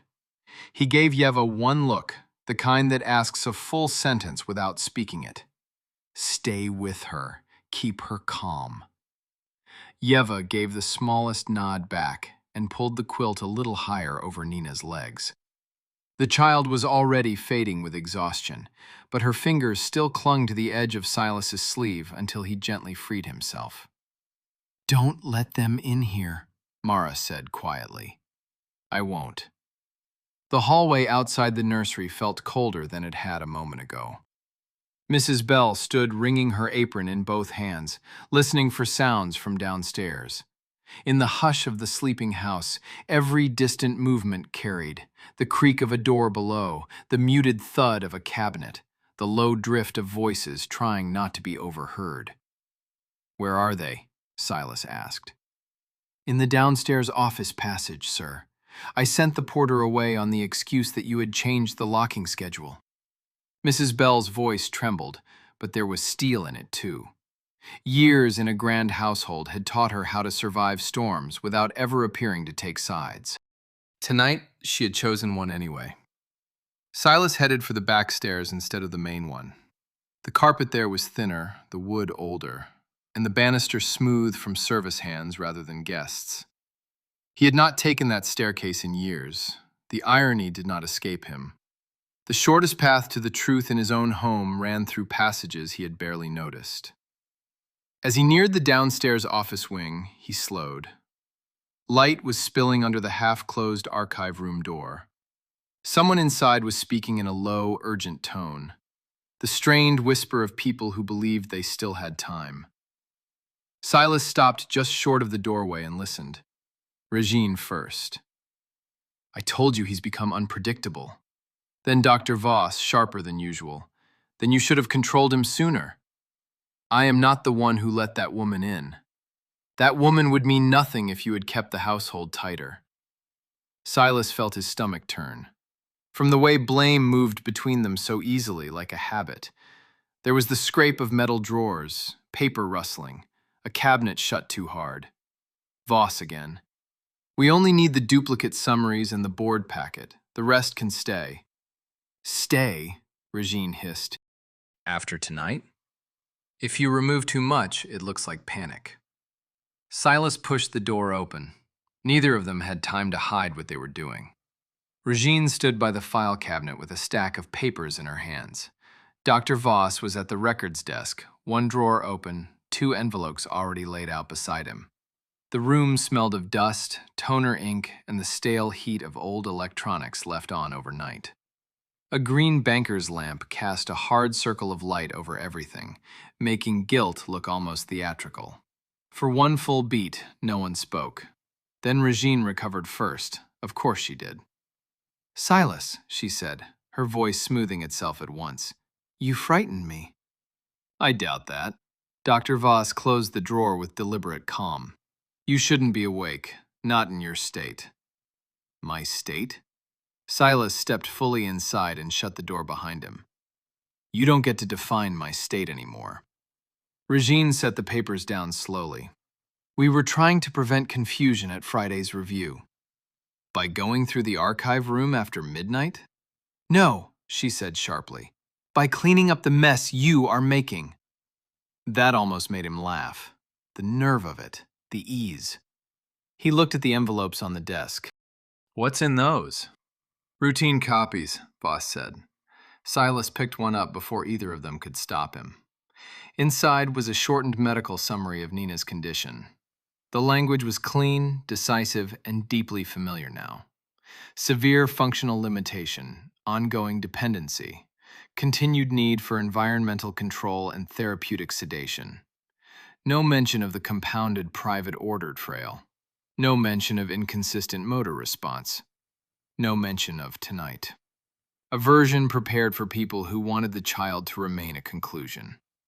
He set it down and looked at the doctor. You were rewriting her in paperwork while she was upstairs learning to wake up? Voss's face hardened.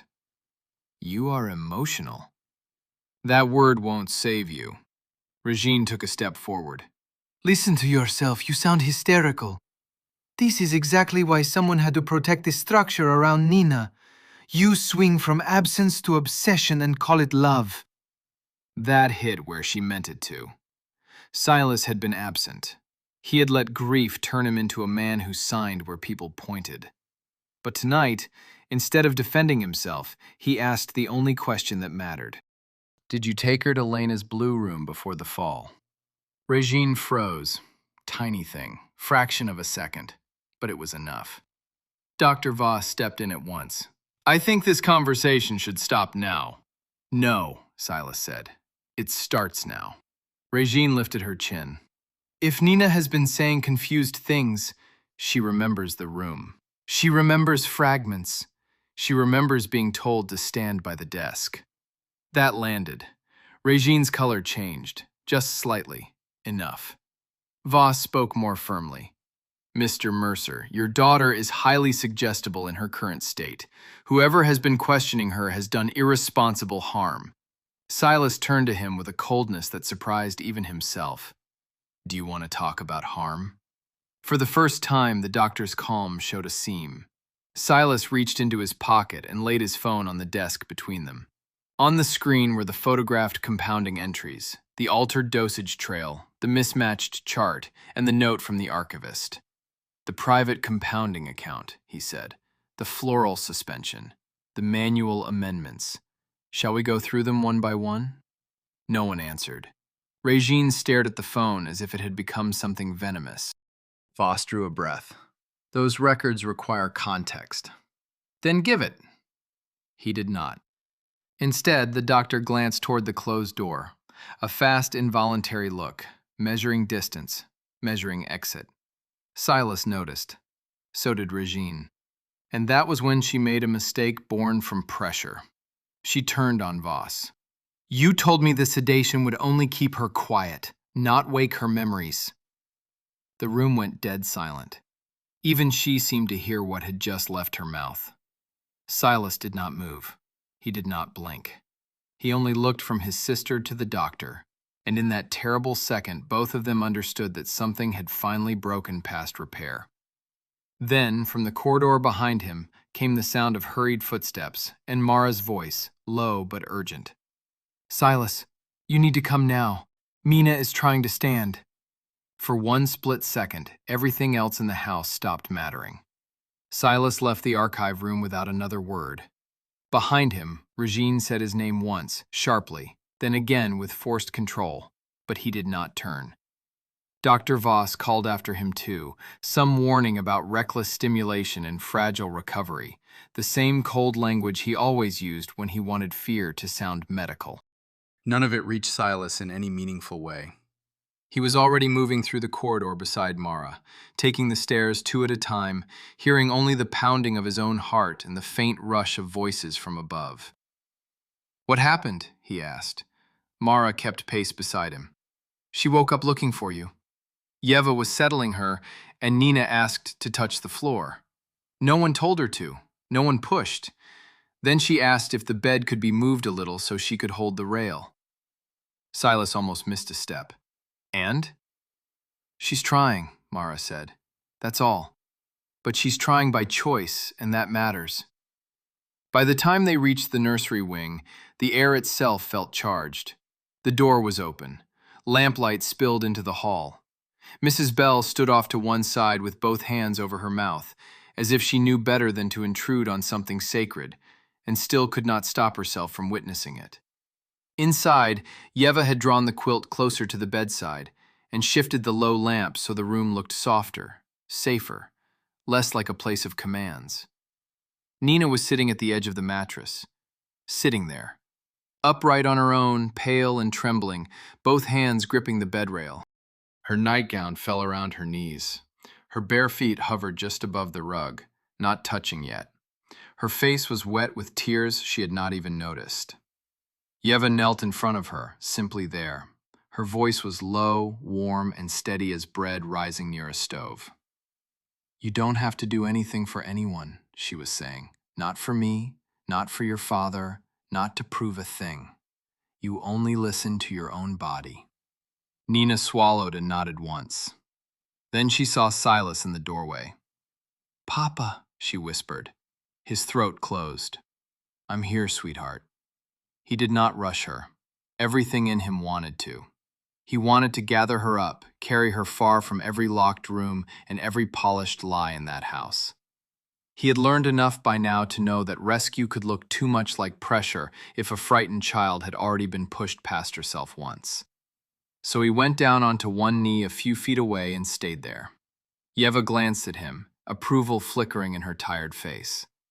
That's right, she murmured to Nina. He came to you. You don't have to go anywhere.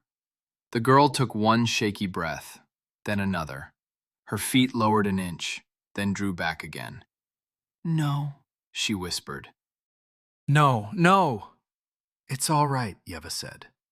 The floor has not won anything. It can wait. Mara had moved to the far wall, watching with that sharp, disciplined stillness of a person who knew how much could be lost by one wrong word. Mrs. Bell was quietly crying now, trying not to make a sound. Silas kept his hands open on his knees. Nina, look at me. She did. You are not in trouble. A tremor went through her mouth. No one is angry. Her fingers loosened on the rail just a little.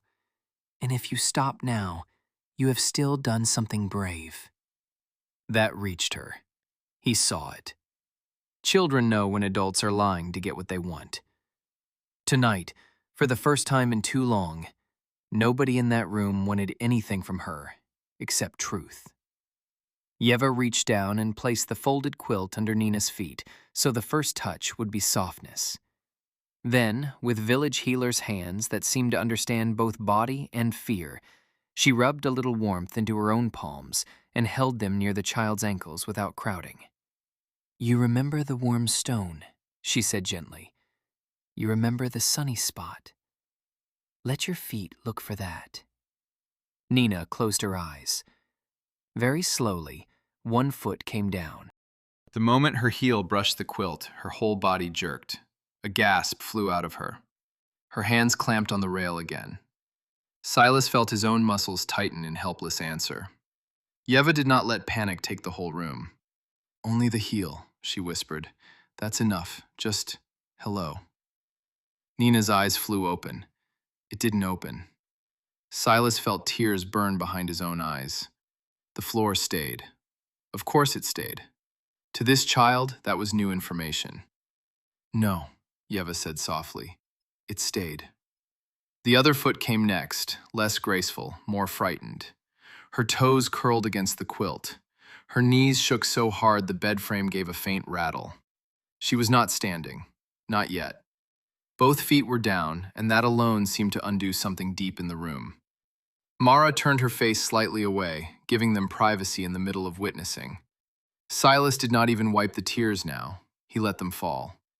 Nina, he said, voice breaking, I'm right here.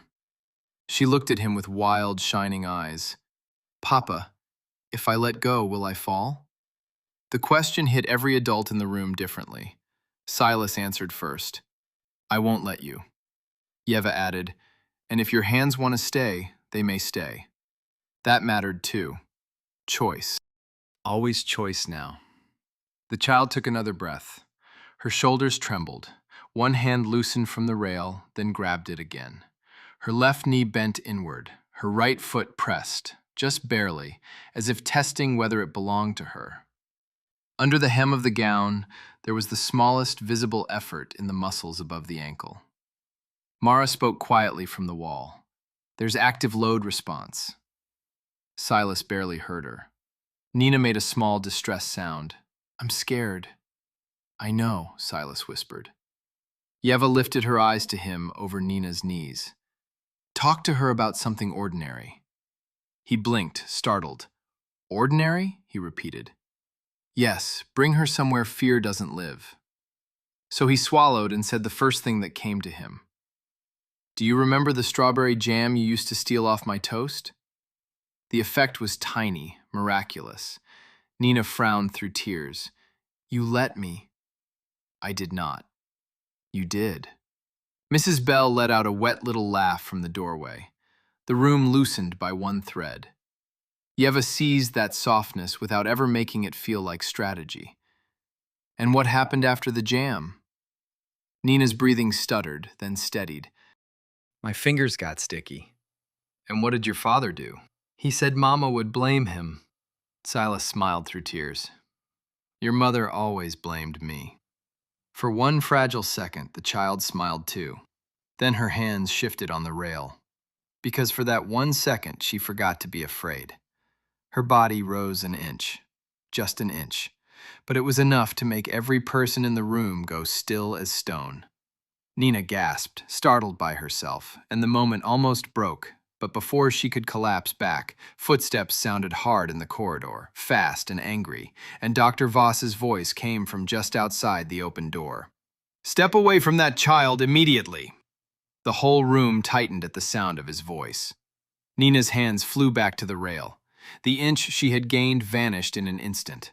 Her knees buckled, and if Yeva had not already been close, that small, brave moment might have turned into a fall that would have fed every lie in the house. But Yeva was there. One hand steadied the quilt under Nina's feet. The other hovered near her waist without clutching, giving support without taking away the choice that had brought the child this far. Silas turned so fast the movement startled even Mara. Doctor. Voss stood in the doorway, coat half open, jaw tight, eyes hard with that same polished authority he had worn from the beginning. Only now the polish had cracks in it. "I said step away," he repeated. "No," Silas said. That one word landed like a door slamming shut. Dr. Voss entered anyway. "You are forcing a traumatized child beyond medical limits because you want a miracle to soothe your conscience." Silas did not move from where he stood between the doctor and the bed. "She stood because she wanted to. She is unstable. She is frightened," Mara said sharply from the wall. "There is a difference." Voss gave her a glance full of contempt. "And you are?" "Mara Kent." "I didn't ask for your resume." "No," Mara said coolly. "You only seem comfortable around records you've had time to edit." That hit. His face changed. Briefly, but enough. Behind Silas, Nina had sunk back to sitting on the edge of the mattress, sobbing now with the quiet, exhausted shame children feel when adults turn their bodies into battlefields. Yeva crouched in front of her, speaking low and even. "You did nothing wrong," she murmured. "Not one thing. Breathe with me." In and out. The child followed her, hiccuping between breaths. Dr. Voss pointed toward the bed. "Look at what you've done." Silas felt anger rise through him, so hot it almost blurred his vision. "What I've done?" "Yes, you've new confused her, agitated her, turned routine care into a circus." The doctor's voice had gone louder than he meant, and that mattered. It carried. Houses like Mercer House had ears in every doorway when power began to crack. Somewhere in the hall, Silas knew Mrs. Bell was still standing just out of sight. Somewhere else, perhaps behind a half-closed door, Regine would already be listening. Mara folded her arms. Routine care did not produce that attempt. Routine care buried it. "You are out of your depth. And you are out of excuses." Dr. Voss took a step forward, but Silas blocked him cleanly. "You do not come near her tonight," Silas said. "I am her attending physician." "You were." The doctor stared at him. "You cannot dismiss me in the middle of care." "I can dismiss any man who has been privately compounding sedation for my daughter while telling me this was standard recovery." That made the room go still in a different way. For a moment, Voss looked calculating. He had been caught too quickly to choose his best face. The one he chose now was offended restraint. If you are referring to the compliance suspension, it was introduced to reduce resistance. Yeva slowly turned her head. "Resistance," she repeated softly. "That's what you call a little girl's fear?" He ignored her. Mara did not. "Resistance to what, doctor? Being assessed? Being moved? Or remembering?" Voss's eyes flashed. "This is absurd." "No," Silas said. "Absurd was convincing me my daughter was fading when you were helping keep her dim enough to fit the papers." Behind him, Nina had stopped crying from sheer effort. She looked from one adult to another, lost, listening, too tired to understand every word, but not too tired to feel danger in the room. Yeva knew it too. She rose with one smooth motion and pulled the nursery screen partly across the bed, softening what she could see of the confrontation. Then she did something else. She began to sing, very softly, almost under her breath. Not a lullaby with obvious sweetness, but a steady old tune, something with a rocking rhythm that belonged to long roads, kettles, and children falling asleep in safe kitchens. It should have felt out of place in that polished room. Instead, it became the only sane sound in it. Nina's breathing steadied around the melody. Silas looked at the doctor. "Leave." Voss let out one short breath through his nose. If you proceed like this, I will document that you obstructed medical care.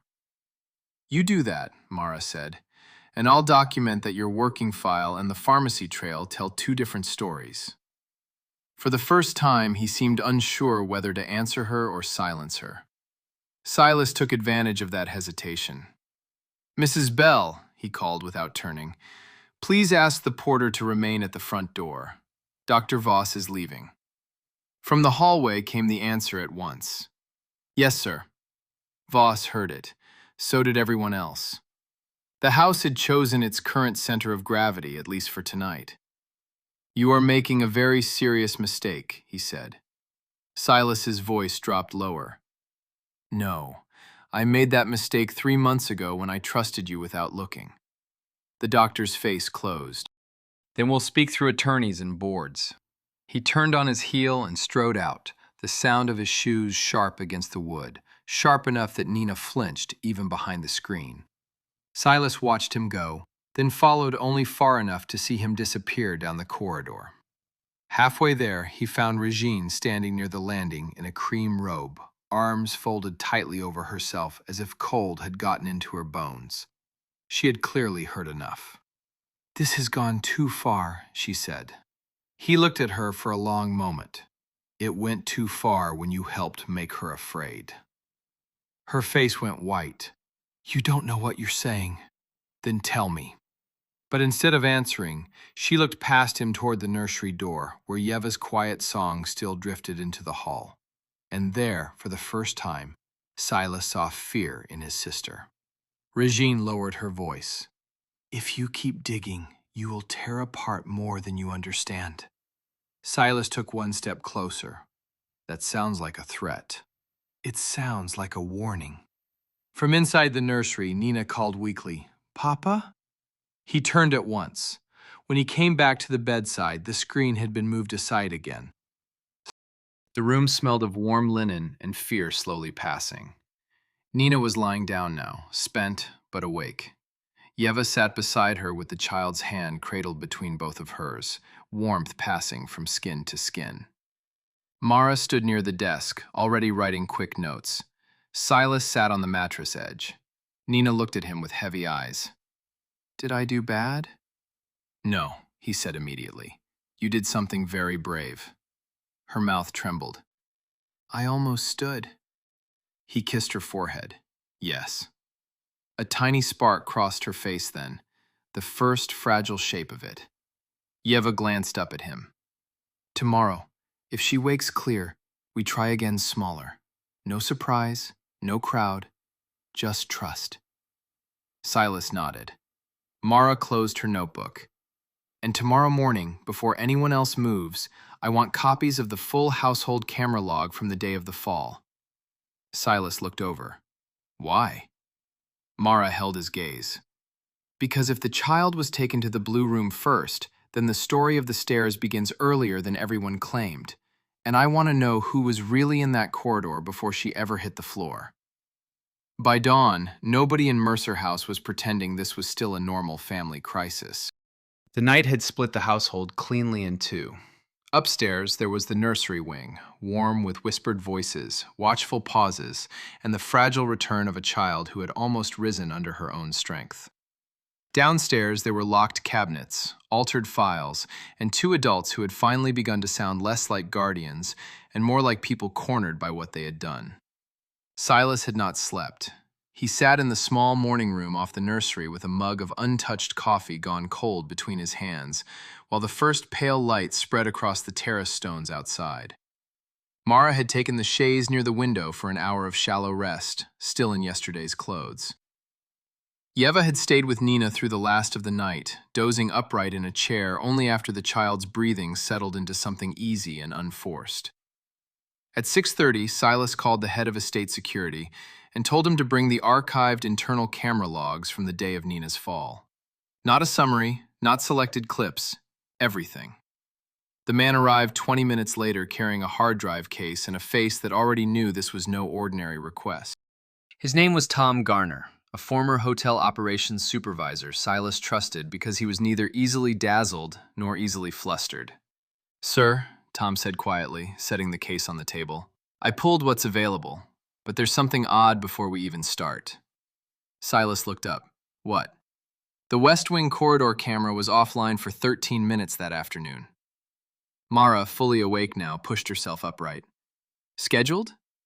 Tom opened a thin maintenance sheet from the case. That's the odd part. There's a service notation, but it was entered manually after the timestamp. No standard ticket trail. Silas felt the same cold rush he had felt in the blue room. Show me. They moved to the study because it had the largest monitor and the strongest lock on the door. The room smelled of paper, leather, and the stale bitterness of coffee left too long on a warmer. Tom loaded the files while Mara took notes, and Silas stood behind them both, hands clenched loosely at his sides. The footage from earlier that afternoon looked ordinary. Staff crossing with folded laundry, a florist delivery at the front entrance, Nina's old nursery nurse walking toward the kitchen passage. Then, just before the offline gap, there she was, Regine, leading Nina by the hand toward the West Wing. The child was wearing the rabbit cardigan, the same one missing a pearl button. Silas closed his eyes for one beat. When he opened them, Mara had frozen the frame. Mina doesn't look reluctant there, she said. No, Silas answered. Not yet. Tom advanced to the last seconds before the feed cut. Dr. Voss entered the corridor from the far stair, glanced once toward the camera, and disappeared in the same direction. The screen went dark. No static, no flicker, just a clean interruption. Mara leaned closer. That's not random failure. Tom nodded grimly. Looks like someone disabled the stream from the office end. How hard would that have been? Silas asked. For a guest, difficult. For someone with admin access or maintenance override, not difficult at all. The room went silent except for the faint hum of the monitor. When the feed returned 13 minutes later, the corridor was empty. Less than a minute after that, one of the downstairs hall cameras showed chaos beginning near the back staircase. A maid running, Dr. Voss moving fast. Regine appearing from the far passage with her hand over her mouth in perfect horror. Paramedics arriving later through the service entrance. Mara replayed that sequence twice. Where is the child when the feed returns? She asked. Not visible, Tom said. Where is Regine before she appears reacting? Mara asked. Tom scrubbed back, off camera. Silas stared at the screen until the images blurred. The story he had been given for months had always started at the fall. Now the beginning had shifted. The beginning was the blue room.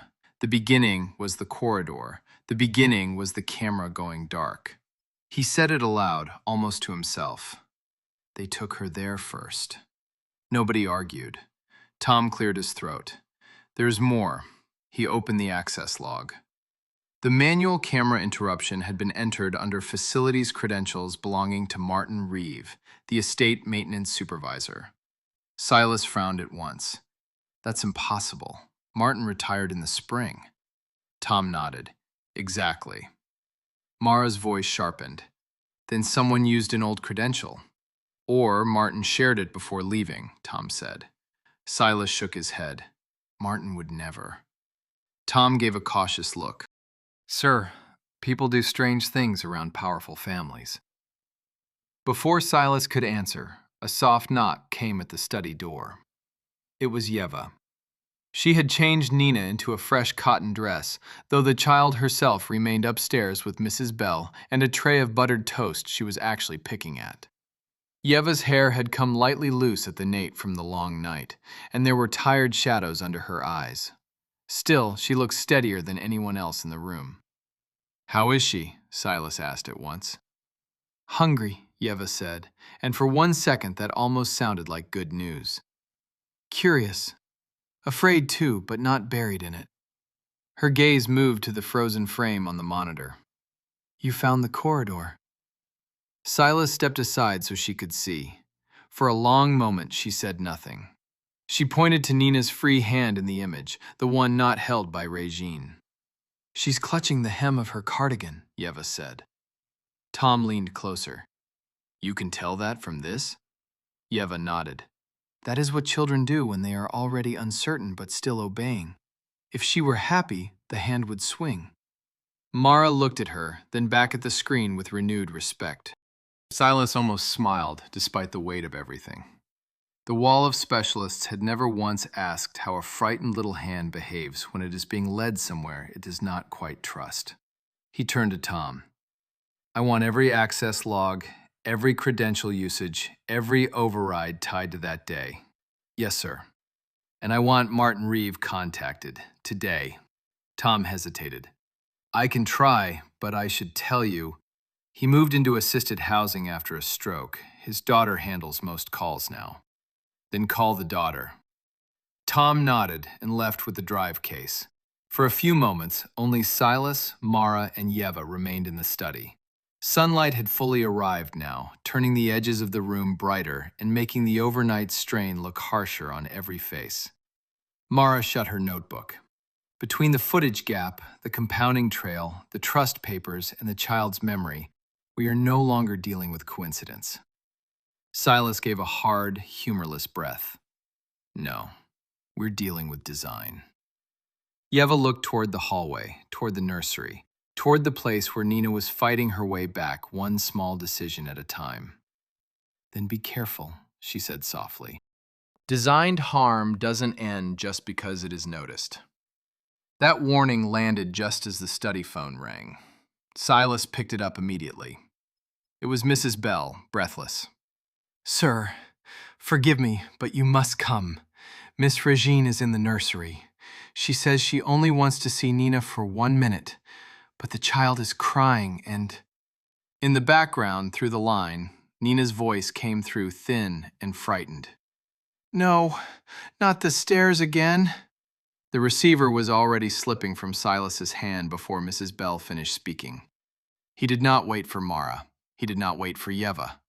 He was out of the study and into the corridor at once, his shoulder brushing the wall as he turned too fast. The house seemed to ring with urgency now. Morning light lay clean and innocent across the floors, but nothing in Mercer House was innocent anymore. When he reached the nursery, the door was half open. Regine stood just inside, one hand lifted as if she had come in peace, though nothing about her presence brought peace to that room. Nina was pressed back against the pillows, white as paper, her breath coming in shallow little bursts. The breakfast tray had tipped sideways. A cup of milk had spilled across the blanket, leaving a damp, spreading patch that smelled sweet and sour at once. I only wanted to talk to her, Regine said quickly, before Silas even spoke. Nina shook her head violently. No. Silas crossed the room and placed himself between his sister and the bed so naturally it felt like instinct. Get out. Regine's mouth opened in outrage. You cannot bar me from my own niece. I can bar anyone who makes her look like that. She panicked because you filled this house with suspicion. Behind him, he heard the soft rustle of Yeva entering and moving straight to Nina. No drama, no wasted words. She sat on the mattress edge, took the wet tray away, set it silently on the side table, and began dabbing the spilled milk from the blanket with a towel. Her quietness steadied the whole room more than shouting ever could. Regine's eyes flicked toward her. This is exactly the problem. That woman, Silas cut in, is the only reason Nina is awake enough to tell the truth. The words landed hard. For 1 second, even Regine lost her rhythm. Then Mara appeared in the doorway, notebook still in hand, and with her came a colder kind of authority. This child is showing an acute fear response to you, she said. If you care about her at all, you leave now. Regine laughed once, incredulous. And who are you to say that in this house? The first person here who is writing things down without trying to hide them. That shut her up for a beat. On the bed, Nina had begun to cry in those small, hiccuping gasps that meant she was trying not to cry harder. Yeva leaned close, speaking low enough that only the child could hear. Her thumb moved over the back of Nina's hand in slow circles. After a moment, the girl caught hold of Yeva's sleeve and would not let go. Silas saw that. So did Regine. And perhaps that, more than anything else, seemed to enrage her. "This is madness," she snapped. "You are all behaving as if I have harmed her." No one answered at once. The silence was answer enough. Regine looked from Silas to Mara, then toward the bed where Nina refused to even glance at her. Something desperate entered her face then, and with desperation came carelessness. "You think she remembers clearly?" she said. "She doesn't." She never did well with stairs. She was always clumsy. "Stop," Silas said, but she was already too far inside her own defense. "She frightened herself before the fall. Dr. Voss and I only tried to keep her calm afterward." Yeva's head lifted. "Afterward?" she repeated softly. Regine realized too late what she had done. The word had come out wrong. It had come out as if the fear already existed before the accident, which was exactly what Nina's fragments had been pointing to. Silas took one slow step toward her. "You just said afterward, but she was afraid before." "I misspoke." "No, you slipped." Regine's face hardened all at once. "And if I did? What then? Will you put your own sister on trial because a sedated child and a servant have spun stories in your ear?" Nina made a sound at that. Not loud, just wounded. Silas turned at once. "Do not speak about her like she isn't here." For the first time in a long time, his sister looked uncertain. Not guilty in any open way. Not broken. Just uncertain, because the old arrangement had failed. He was no longer accepting the tone that had carried her through this house for months. Mara stepped farther into the room. "You need to go." Regine drew herself up. "I am not taking instruction from guests." "Then take it from me," Silas said. "Leave the nursery, stay out of the West Wing, stay out of Nina's records. And if you so much as come near another file cabinet in this house, I will have the locks changed before lunch." The insult of that visibly stung her more than accusation might have. To a woman like Regine, exclusion was humiliation. She looked at him with something close to hatred now. "You are choosing strangers over blood." Silas answered without raising his voice. "I am choosing the person my daughter reaches for when she is afraid." Regine went still. She turned and left. Not rushing, not slamming. She had too much pride for that. But her steps were fast, and the scent of her perfume lingered in the doorway after she was gone like something bitter. Only when the corridor fell quiet again did the room begin to breathe. Yeva finished changing the blanket and asked Mrs. Bell for dry sheets and warm water. She moved with the same plain steadiness she had shown since arriving, and that steadiness was beginning to alter the house itself. Staff who once drifted around grief as if it were furniture now seemed to orient themselves around her calm. Mara crouched beside the bed. "Nina, I'm going to ask you one thing, and then we rest." The girl looked frightened, but she nodded. "When your aunt said anything about stairs just now, did that remind you of the day you fell?" A pause. Nina whispered, "She said the same voice." Silas felt a chill travel the length of his spine. Whose voice? Nina closed her eyes tightly, trying to find it. "Hers first, then his."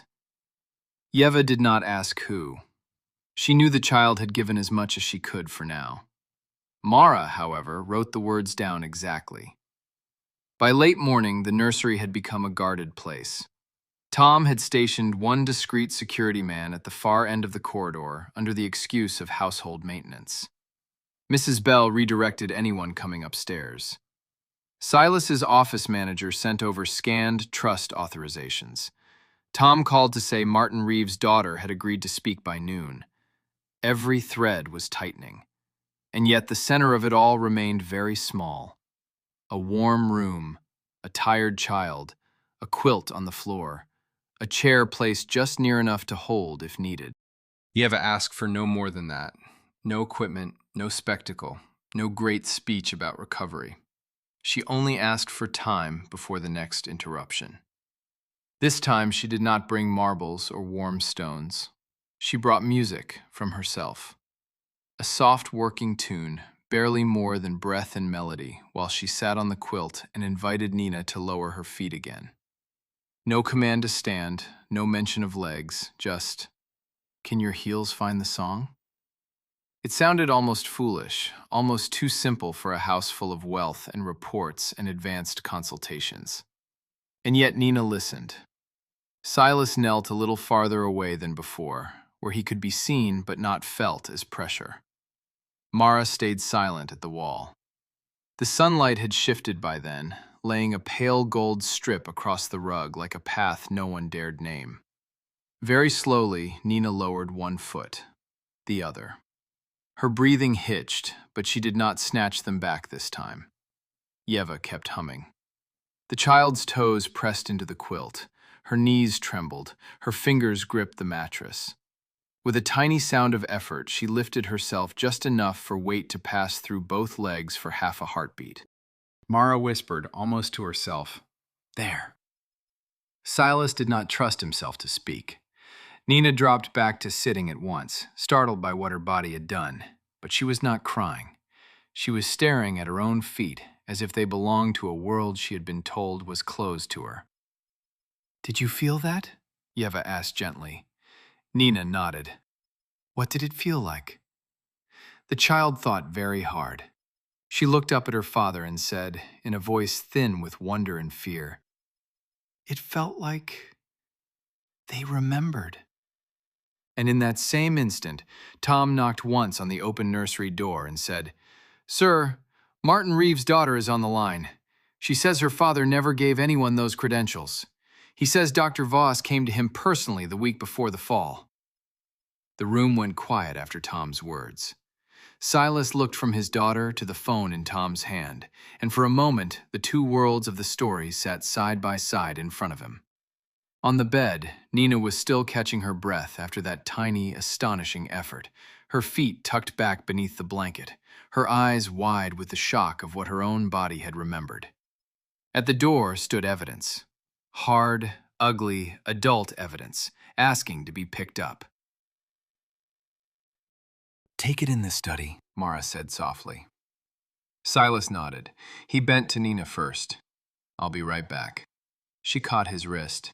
"Not long?" "Not long."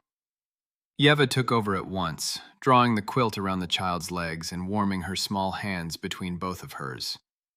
"We'll keep the song right here until you come back," she murmured.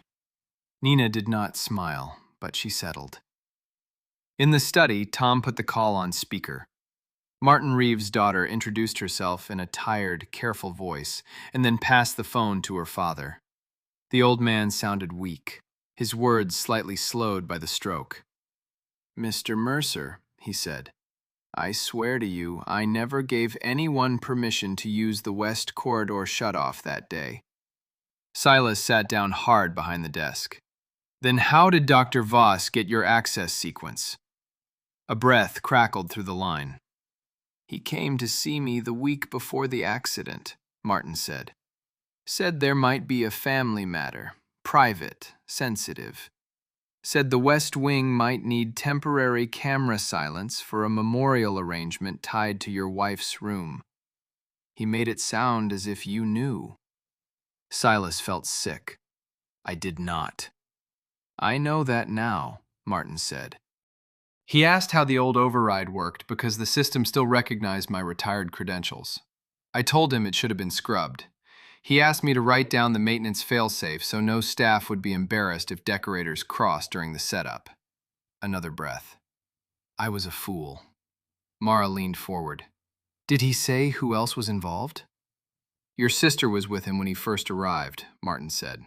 "She waited in the hall while he spoke to me. I remember because she was wearing that sharp green coat she used to favor. I thought it odd, her coming to assisted housing for a question like that." Silas closed his eyes. That was enough. Not enough for a courtroom yet, perhaps, but enough to strip away every last defense inside his own mind. "Mr. Reeve," he said quietly, "I may need a written statement." "You'll have it," the old man answered. "I should have called sooner when I heard about the little girl. I kept telling myself it must have been legitimate. It never sat right with me." When the call ended, the study felt colder than before. The morning sun had climbed higher, but no warmth came with it. Tom stood by the monitor with his jaw set. Mara had already begun making notes again, the scratch of her pen almost harsh in the silence. Silas looked at Tom. Lock down every admin credential on the estate. Every one, no exceptions. Yes, sir. And pull any backup cache you can find from that day. Anything the main archive skipped, half saved, mirrored, temporary, I don't care. I want all of it. Tom gave a grim nod. I was already trying. There may be one more source. The old stairwell camera ran on a separate buffer before the system merge. Get it. After he left, Mara stayed where she was for a moment, watching Silas with that blunt steadiness of hers. You know what this means. He gave a hollow laugh. That my daughter was guided into fear before she ever fell? Yes, and that the camera gap was planned. We are beyond suspicion now. The question isn't whether there was manipulation. The question is how far it goes. Silas stood and crossed to the window. Outside, gardeners were trimming hedges as if nothing in the world had changed. Beyond the drive, delivery vans came and went with flowers, produce, laundry. Wealth had a way of continuing its routines even while the heart of a house was rotting. Behind him, the study door opened softly. Yeva stepped in. She's resting again, she said. Not sleeping from drugs, resting from effort. He turned toward her, and for a second, the sight of her nearly undid him. She looked worn through, but her gaze was clear, grounded. She had become, somehow, the still point in a house full of deceit. Martin confirmed it, Silas said. Voss asked for the camera override. Regine was with him. Yeva absorbed that without visible surprise. Then they prepared the silence before they needed it. Those words landed with cruel precision. Mara gathered her notes. I'm filing my observation statement now. You need your attorney informed and an independent pediatric team requested before anyone can claim you acted impulsively. Silas nodded. Do it. But before Mara reached the door, Tom came back in with a portable drive in one hand and an expression that made all three of them freeze. I found something, he said. He plugged the drive into the study monitor and opened a grainy backup file from the old stairwell buffer. The image quality was poor, colors washed thin, timecode flickering at the corner. No sound. Just pictures, incomplete and ugly. Still, it was enough. The frame showed the top landing near the rear staircase. Nina was there, small in her rabbit cardigan, standing closer to the banister than Silas liked even in memory. Regine was crouched in front of her, speaking, one hand lifted as if instructing. Dr. Voss stood behind and to the side, close enough to shape the space. In his hand was something pale. At first it looked like a cloth, then Tom froze and enlarged the frame. It was Nina's stuffed rabbit. Silas stared. The next recovered fragment skipped forward several seconds. Nina had turned toward the toy. Regine was rising. Voss had moved farther back, leaving the way open toward the stair edge. Another skip. A blur of motion, then nothing. The file ended there. No fall captured, no direct shove, no clean confession in pixels. Only a child, her aunt, the doctor, and a toy used like bait at the top of a staircase. No one in the room spoke. At last, Yeva whispered, almost to herself. They taught her where to look. And from upstairs, faint through the floorboards, there came the sharp sound of a child crying out one single word. Bunny! That one word from upstairs tore through all the adult evidence like a knife through paper. Silas was out of the study first, the grainy stairwell footage still burned into his mind. When he reached the nursery, Nina was sitting upright against the pillows, both hands clutching the stuffed rabbit Yeva had found in the toy chest and brought to her only minutes earlier, thinking the familiar softness might comfort her. Instead, the sight of it had opened something raw. The child was shaking so hard the bed frame gave a faint ticking sound against the wall. Her face was wet, her eyes locked on the toy as if it had turned into something alive. "No bunny!" she cried. "No stairs! No stairs!" Yeva was beside her at once, trying to ease the rabbit from her hands without making her feel trapped. "All right, little one, we'll put it away." But Nina held tighter. "He had it," she gasped. "He had Bunny. He said, 'Look, Nina, look here.'" Silas stopped dead. Mara, who had come in behind him, lifted one hand to stop anyone from crowding the bed. "No leading questions," she warned softly. "Let her place it where it belongs." Yeva nodded and adjusted her tone at once. "Where was he, sweetheart?" Nina squeezed her eyes shut. "By the stairs." Her voice came in broken little pieces now, but the pieces were clearer than anything she had said before. "Aunt Ree said don't be silly. She said stand nice. He moved Bunny, and I looked, and... Her breath hitched so hard she could not finish. Silas sat on the edge of the bed, not touching her yet. "Did someone push you?" The child shook her head violently, then looked confused by her own answer. "No, I went where Bunny went." The room turned very quiet. That was worse in its own way. More deliberate, more cruel. A child lured by trust, not shoved by force. Mara crouched near the bed and spoke as gently as anyone in that room ever had. "You did exactly what children do with someone they think is helping. None of this is your fault." Nina looked at her, then at Yeva, then finally at her father. "I wasn't bad?"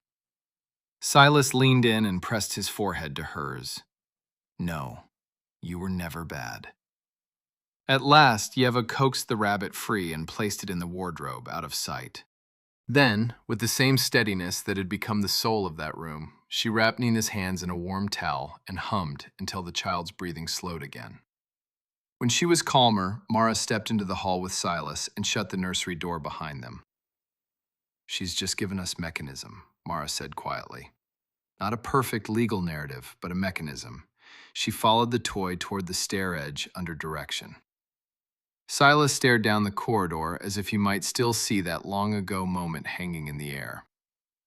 They made the fall possible without ever having to touch her. "Yes." Before he could answer, his phone rang. Mr. Hale. Silas took the call in the small morning room.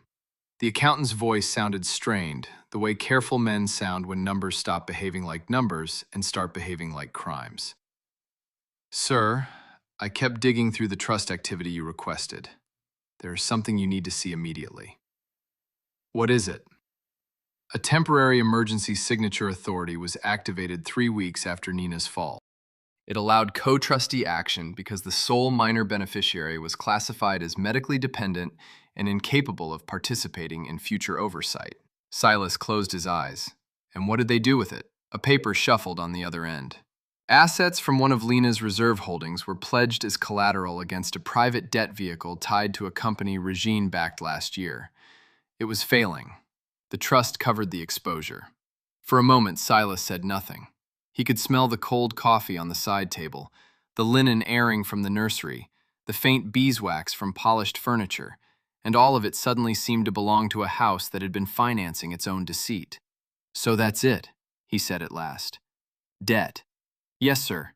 And if the child's dependent status had been formalized at Friday's review, the arrangement would have been much harder to unwind."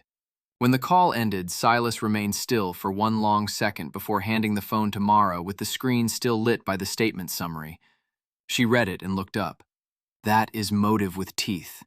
"It gets worse," he said. "If Friday goes through, they almost lock it all in." Yeva appeared at the nursery door then, one finger to her lips before speaking. "She's resting again, but before she closed her eyes, she asked something." Silas straightened at once. "What?" Yeva's expression softened in spite of the strain around it. "She asked if, later, when no one angry is near, she can try again, if her father catches her." The words hit him so unexpectedly that for a second he could not answer. Mara gave the faintest smile. Good. That means the effort didn't only frighten her. Part of her wants it back. Silas nodded, throat tight. Then we give her that chance. He turned toward the staircase. First, I call my attorney, then child protection, then an independent pediatric team today, not tomorrow. And before any of that review nonsense happens, I want Regine removed from every room that matters. But when he said her name, Mrs. Bell came hurrying from the far end of the corridor with a face gone pale all over again. "Sir," she said breathlessly, "we can't find Miss Regine." Silas's whole body went still. "She isn't in her suite," Mrs. Bell went on. "Her dressing room drawers are open, and the garage attendant says one of the smaller cars is missing." Tom appeared just behind her, holding a security tablet in one hand. "And there's something else," he said. "The front gate camera caught her leaving 8 minutes ago, with a locked document case on the passenger seat." Silas took one step forward. Tom swallowed. She wasn't alone. Tom's face told the rest before his mouth did. "It was Dr. Voss," he said. "He was in the passenger seat." For a second, no one in the nursery spoke. The house itself seemed to hold still around the words. From the bed came only Nina's uneven breathing and the faint rustle of the blanket as Yeva tucked it back around her legs. The smell of warm linen, milk, and that old nursery soap hung in the air, trying and failing to make the room feel innocent. Silas took the security tablet from Tom's hand. The still image was grainy but clear enough. Regine at the wheel, the locked document case on the seat between them. Dr. Voss turned partly away from the gate camera, as if instinct had told him even then not to offer his face to a lens. "Call my attorney," Silas said. Tom nodded. "And call the police liaison my office uses for corporate threats. I want this documented before they say I invented it after the fact." "Yes, sir." Tom left at once. Mara was already writing because facts had to be gathered while memory was still hot. Yeva looked up at Silas. "Do not take the chase into her room." He understood immediately. Rage had a way of widening itself until it filled every space. Nina had lived in enough adult danger already. The nursery would not become command central if Yeva had any say in it. So Silas stepped into the hall, made the first 2 calls himself, and gave orders quietly. Attorney first, then a child protection specialist with emergency review authority. Then the independent pediatric team Mara had recommended, told to come before noon and not 1 minute later. By the time he returned, his pulse was still hammering, but his face was calmer. Nina was watching the doorway. "Did they go?" she asked. He crossed to her and sat beside the bed. "Yes." Her shoulders lowered a little. Yeva knelt on the quilt again, folding it smooth over the rug with the same care another woman might use to set a table for guests. "No more questions for now," she said gently. "No more grown-up storms. We do one small thing only, if you want." Nina looked from Yeva to her father. "The catching thing?" Silas felt something twist painfully soft inside his chest. "If you want."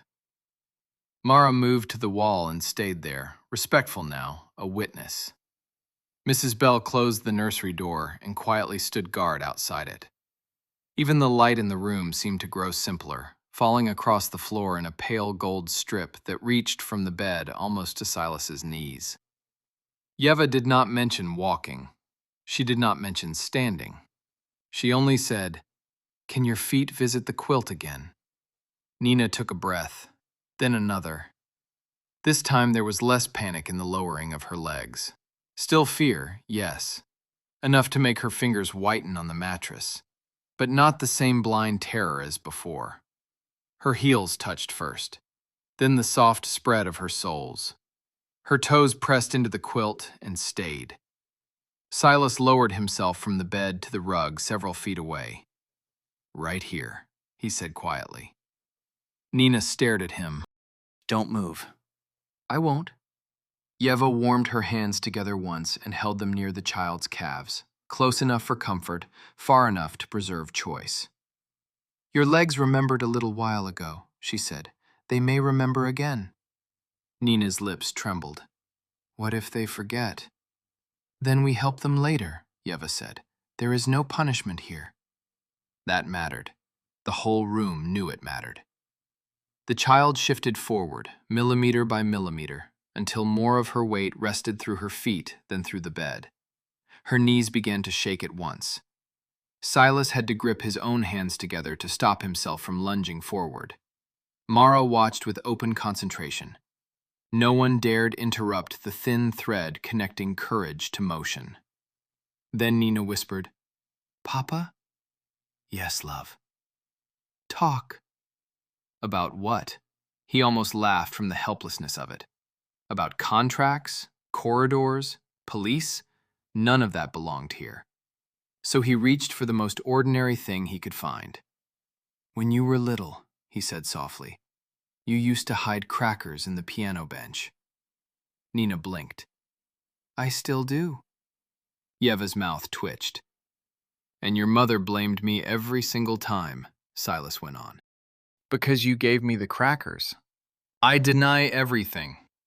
A tiny breath of laughter escaped her. Not much, barely sound, but enough to loosen one frightened knot inside her. "Now," Yeva murmured, "if your body wants to rise, it may rise." And for one suspended second, the little girl who had been buried under sedation, fear, and other people's stories pushed through all of it. Her legs straightened. Not fully, not cleanly, but unmistakably. The bed no longer held her. Silas forgot to breathe. Nina's eyes went huge. "Papa?" "I'm here." One foot shifted. It dragged more than stepped, but it moved toward him. Then the second followed in a broken, desperate little stumble that was more truth than grace. Yeva rose with her hands ready but never touched. Mara made a sound like someone swallowing tears too fast. The whole world narrowed to those few trembling feet on a quilt. And then Nina fell forward the last inches into her father's arms. Silas caught her so carefully it looked almost like prayer. She clung to him, shaking and sobbing into his shoulder from the shock of discovering the floor had not swallowed her whole. His own tears came without dignity, without warning. He buried his face in her hair and held on as if he might never release her again.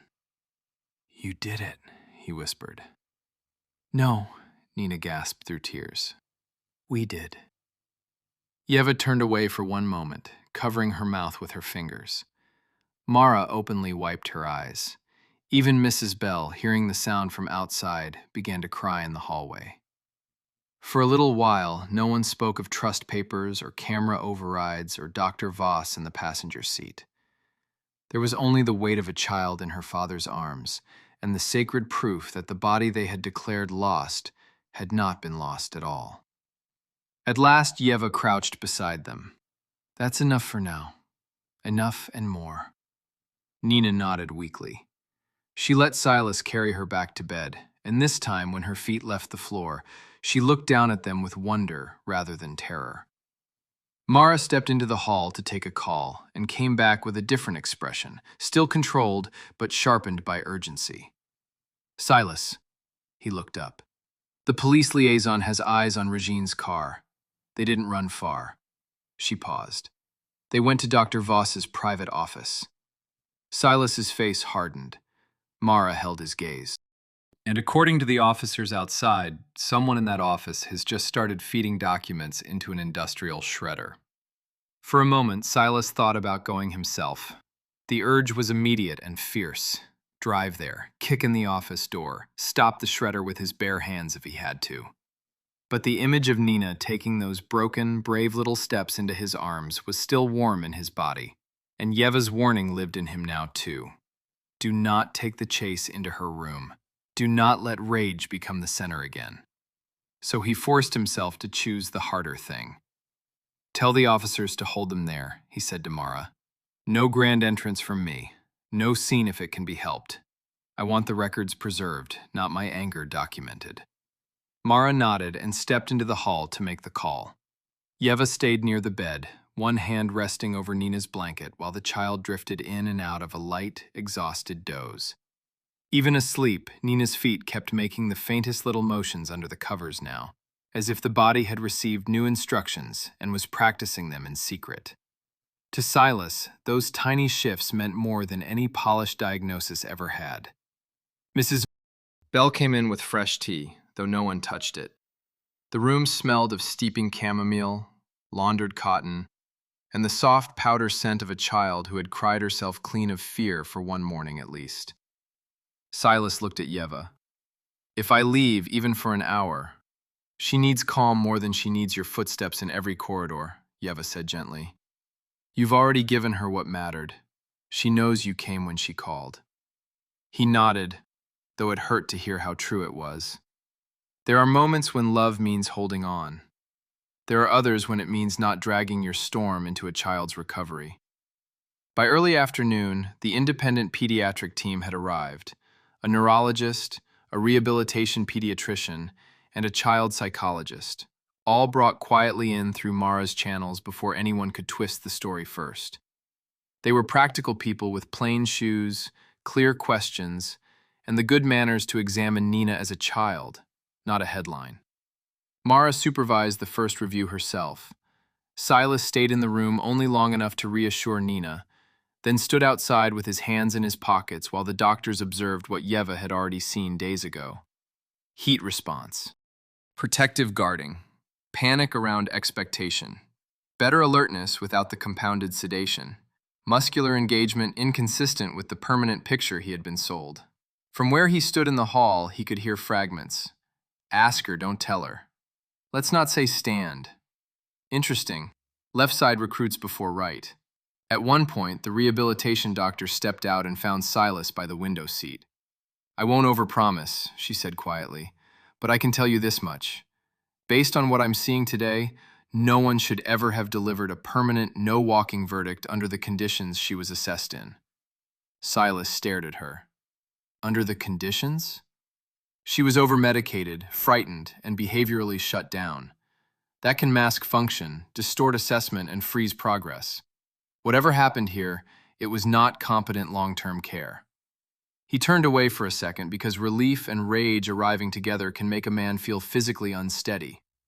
Meanwhile, downtown, events were moving too. Mara came back from the study with updates in clipped, useful pieces. Police had entered Dr. Voss's office. The shredder had been running when they got there. Officers had seized partially destroyed records, external drives, and 3 banker's boxes that had not yet been fed into the blades. Regine was there. Dr. Voss was there. Both had retained counsel immediately. Neither was speaking. "And the document case?" Silas asked. "Recovered." "What was in it?" "Trust papers, medical summaries, and a small sealed envelope with Lena's name on it." That stopped him. "Lena's?" Mara nodded. "The officers haven't opened it. It was in Regine's possession." Silas felt a chill move through him. His late wife had been gone long enough that memory had begun to harden around the edges. But somehow, again and again, Lena's absence kept throwing light into this mess. Her room, her trust, now an envelope in her hand, carried out of the house by her own sister. In the late afternoon, while the specialists finished their first round and Nina finally slept deeply, Silas sat alone in the blue room for the first time since finding the folder. Sunlight had shifted amber through the west window. Dust glowed faintly above the bookshelf. Lena's unfinished needlepoint still rested in the same basket by the chair, a soft domestic thing surviving among harder truths. He ran his hand over the writing desk and thought of a child being told to stand there nicely. Thought of a stuffed rabbit lifted just out of reach. Thought of how easy it is to guide a small body where you want it if that body still trusts you. The door opened softly behind him. It was Yeva. "You should eat something," she said. He let out a tired breath. Have they finished with her? For now. The child psychologist wants the house kept quiet tonight. The pediatrician wants warm water work and no sedatives except emergency only, under new orders. And the rehabilitation doctor, She gave the faintest shadow of a smile.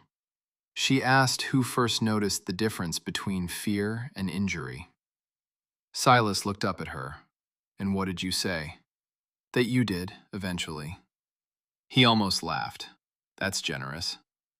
Yeva came farther into the room. Truth doesn't get smaller because it arrives late. He sat with that for a moment. Then Tom knocked and entered without waiting to be invited, which meant the news in his hand mattered.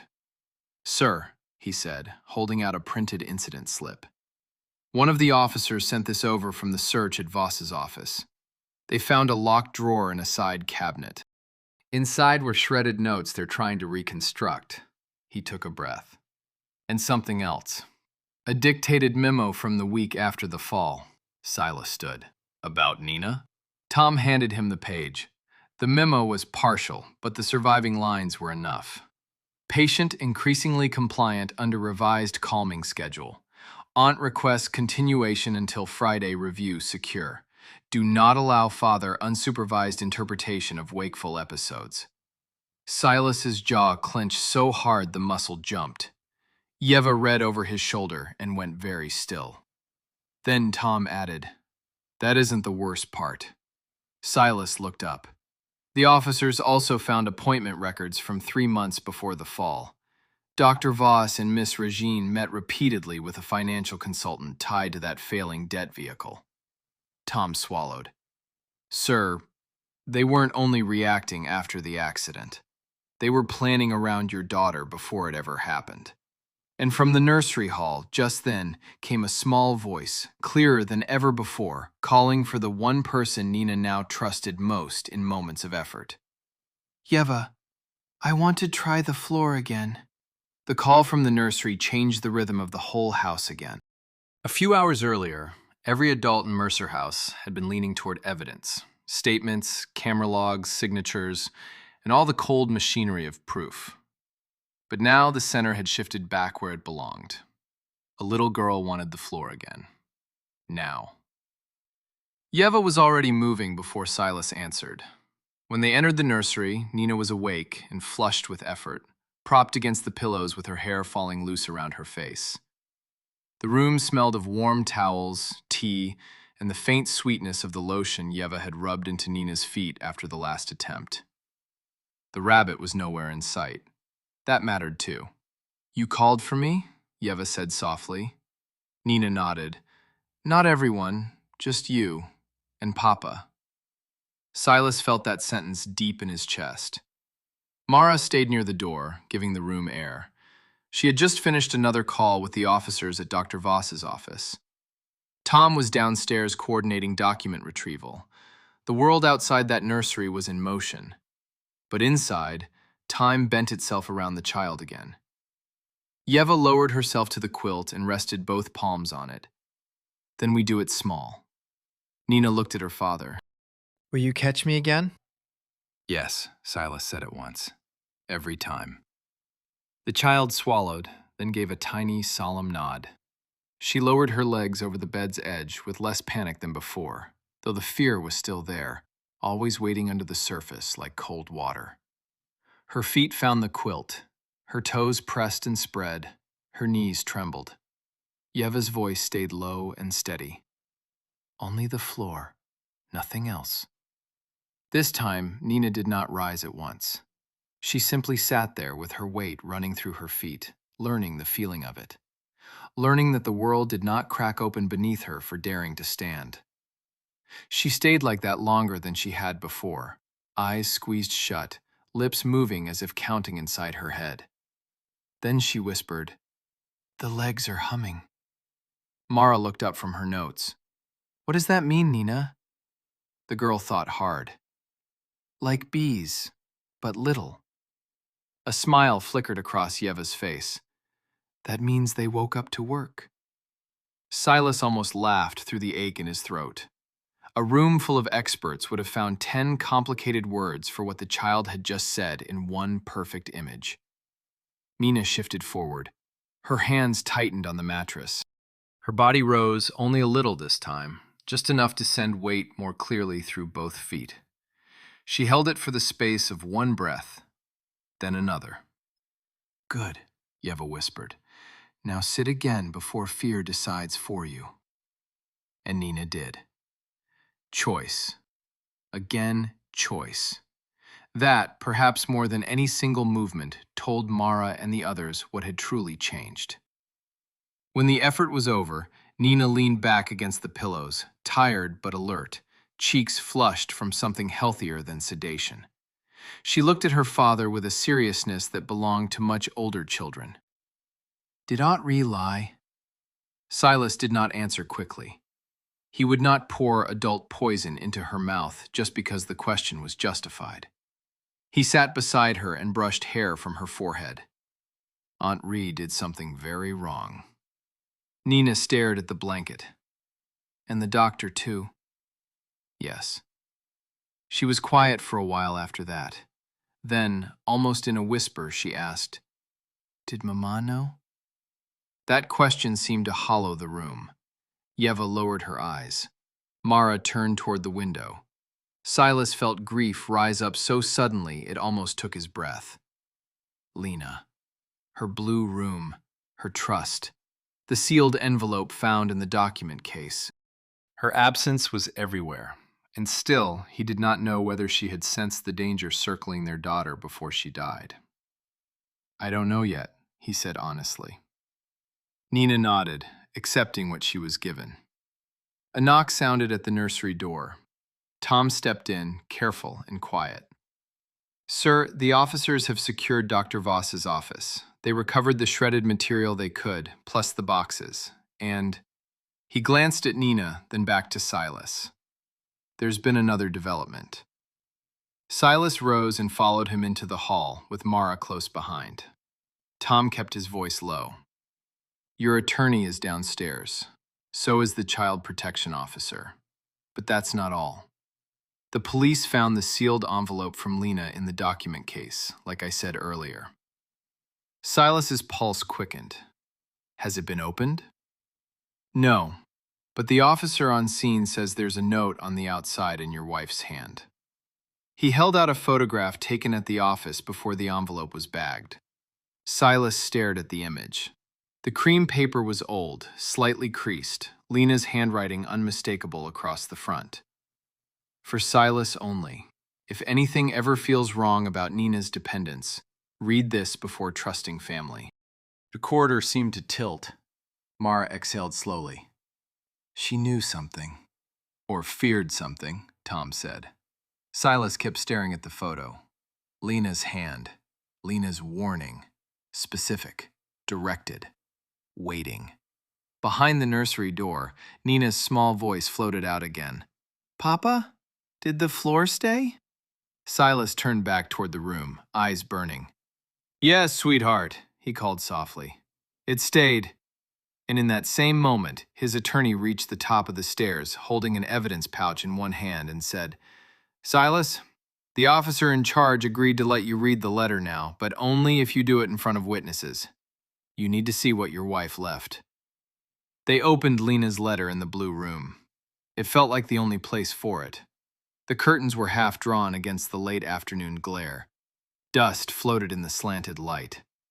The old writing desk stood where it always had, and the sealed envelope lay on its leather surface like something that had been waiting patiently for the truth to catch up.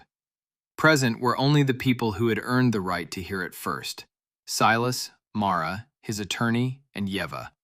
Even Mrs. Bell remained outside the door. Silas broke the seal with hands that were steadier than he felt.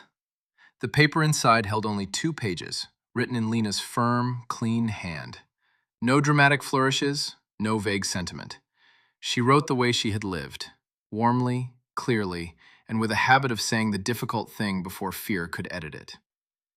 If you are reading this, she began, then something in Nina's care has felt wrong to you too. Silas had to stop for a second. He read on. Lena wrote that after Nina's birth, she had noticed subtle things in Regine that she had tried to dismiss out of love and old loyalty. Comments about dependence, about inheritance of responsibility, about how fragile children make powerful levers in families with money. At first, Lena had treated those remarks as bitterness, nothing more. But later, when Dr. Voss became more involved in trust discussions than any family physician should have been, she began keeping notes privately. She never found enough proof to act openly before her illness worsened, but she had seen enough to leave a warning. If Nina is ever made smaller than she is, Lena wrote, do not trust polished certainty over what your own eyes see. And if my sister is near the center of it, look first at access, then at money, then at fear. Mara lowered her gaze when Silas finished that line. There was one more paragraph. I know grief can make you hand decisions to people who seem stronger in the moment. If that happens, do not punish yourself forever. Just wake up fast, and when you do, choose our daughter over your shame. Silas could not read the last sentence aloud. He handed the page to Yeva and turned away toward the window, one hand over his mouth. The room held its silence around him with a kind of mercy. Yeva finished reading softly. Then she folded the pages with extraordinary care and placed them back on the desk. She knew enough to be afraid, Mara said quietly. Silas nodded without turning, and I was too broken to hear her while she was alive. Yeva's answer came at once, calm and steady. Then hear her now. That sentence brought him back. He looked at her, and for the first time there was no distance at all between the millionaire who owned the house and the woman who had entered it as hired help. He saw exactly what she had become in this story. Not only witness, not only rescuer, compass. By early evening, the child protection officer arrived with a trauma-trained interviewer, a middle-aged woman named Dana Pike, whose whole manner seemed built out of patience. No white coat, no sharp clipboard gestures.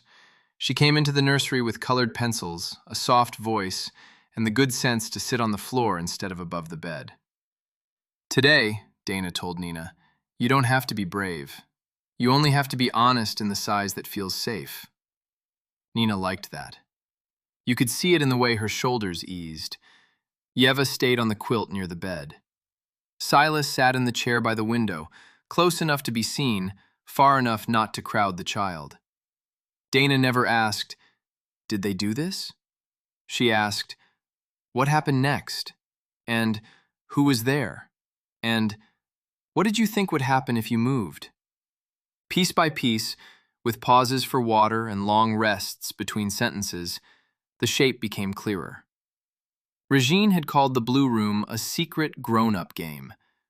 Dr. Voss had stood nearby holding the rabbit and smiling in that serious adult way children mistake for safety. Nina had been told to stand by the desk and keep still. When she wobbled, someone told her bad things happen on stairs when children do not listen. The rabbit had moved. She had looked. She had followed. After the fall, while she cried, someone told her not to say she had been in the Blue Room because Daddy would be upset if she broke rules. Dana wrote very little in front of Nina. Most of her work was in listening, in repeating the child's words back correctly so they belonged to Nina and not to any adult version of the story. When it was over, Nina looked exhausted but lighter, as if truth itself had physical weight and she had finally set some of it down. Did I help? She asked. Silas's voice broke when he answered. More than you know.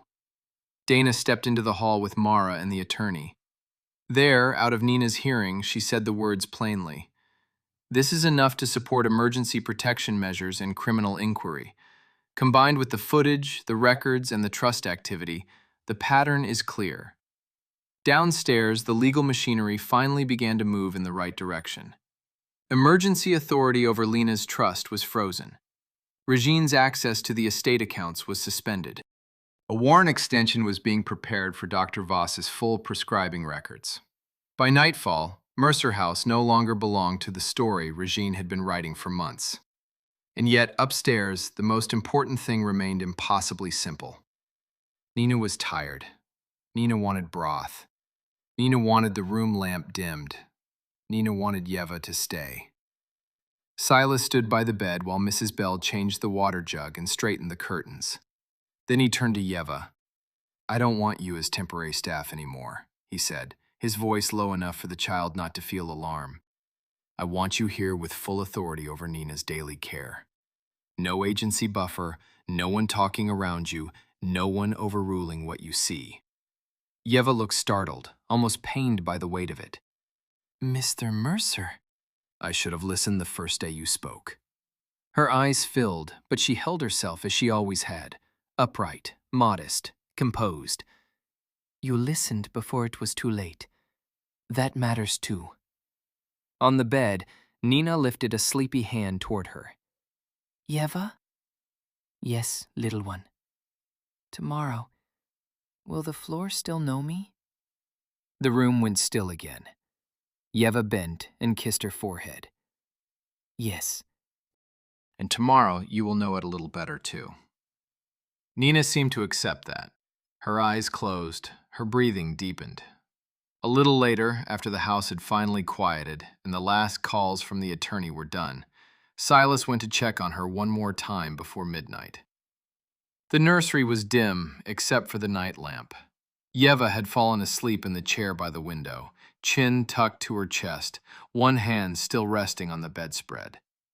Nina was mostly asleep too. Mostly. Because when Silas stepped closer, the child opened her eyes just enough to see him and whispered one final thing before drifting off again. Papa, tomorrow I want my yellow shoes. They read Lena's letter before sunset, and after that the last pieces fell faster than anyone expected. What she had written was practical, almost painfully so. She named dates when Regine had pressed for unusual trustee conversations. She described the first time Dr. Voss had asked questions about dependency language that had nothing to do with pediatric care. She admitted she had delayed acting because illness had already begun to narrow her world, and because part of her still wanted to believe her sister's bitterness was only bitterness. But the last page carried the line that changed everything for the people now handling the case. If anything happens to me before I can fix this, Lena wrote, do not let Nina be assessed in fear, in grief, or under anyone else's convenience. With that, the child protection officer moved from caution to action. Regine was barred from the estate entirely pending investigation. Dr. Voss's practice was sealed before nightfall. The reconstructed documents from the shredder, the compounding records, the trust debt trail, Martin Reeves' statement, the backup footage, Nina's interview, and Lena's letter all met in one place at last. None of it erased what had been done, but together it made denial impossible. Silas signed pages until his wrist ached. Emergency trustees were appointed. The reserve holdings were frozen and protected. Dana Pike arranged follow-up support for Nina with therapists who understood trauma without turning it into a cage.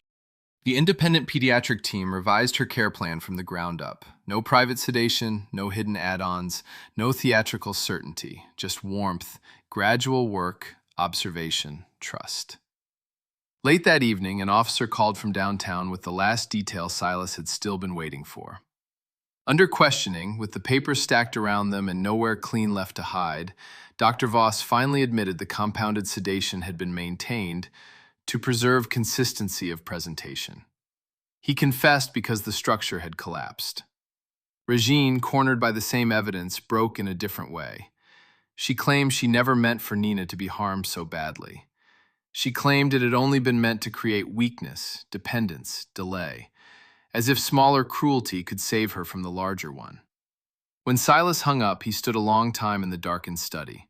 The house was quiet now. No more footsteps rushing, no more whispered alarms, no more doors slamming with secrets behind them. Through the open window came the faint scent of wet grass and night flowers. He could hear from somewhere upstairs the soft rise and fall of Yeva singing one of her old songs to settle Nina for sleep.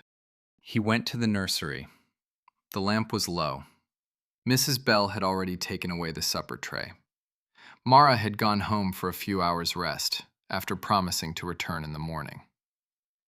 Yeva sat in the chair by the bed, her hands folded in her lap at last, because the watching no longer needed panic in it. Nina was awake. She looked smaller in sleep clothes, all elbows and lashes and brave tiredness. But when she saw her father, she smiled in that shy, almost disbelieving way children smile when they are beginning to trust good things again. "Did the bad people stop talking?" she asked. "Yes," Silas said, sitting beside her. "For tonight, they did." She thought about that. "And tomorrow?" "Tomorrow they answer to other grown-ups." That seemed enough for her. Then she said, "I want my shoes." Yeva's eyes met Silas's over the blanket. The yellow shoes were brought from the wardrobe shelf where they had sat untouched for months, polished out of habit by staff who no longer believed they would be worn. They were small, soft leather, the straps a little bent from old play.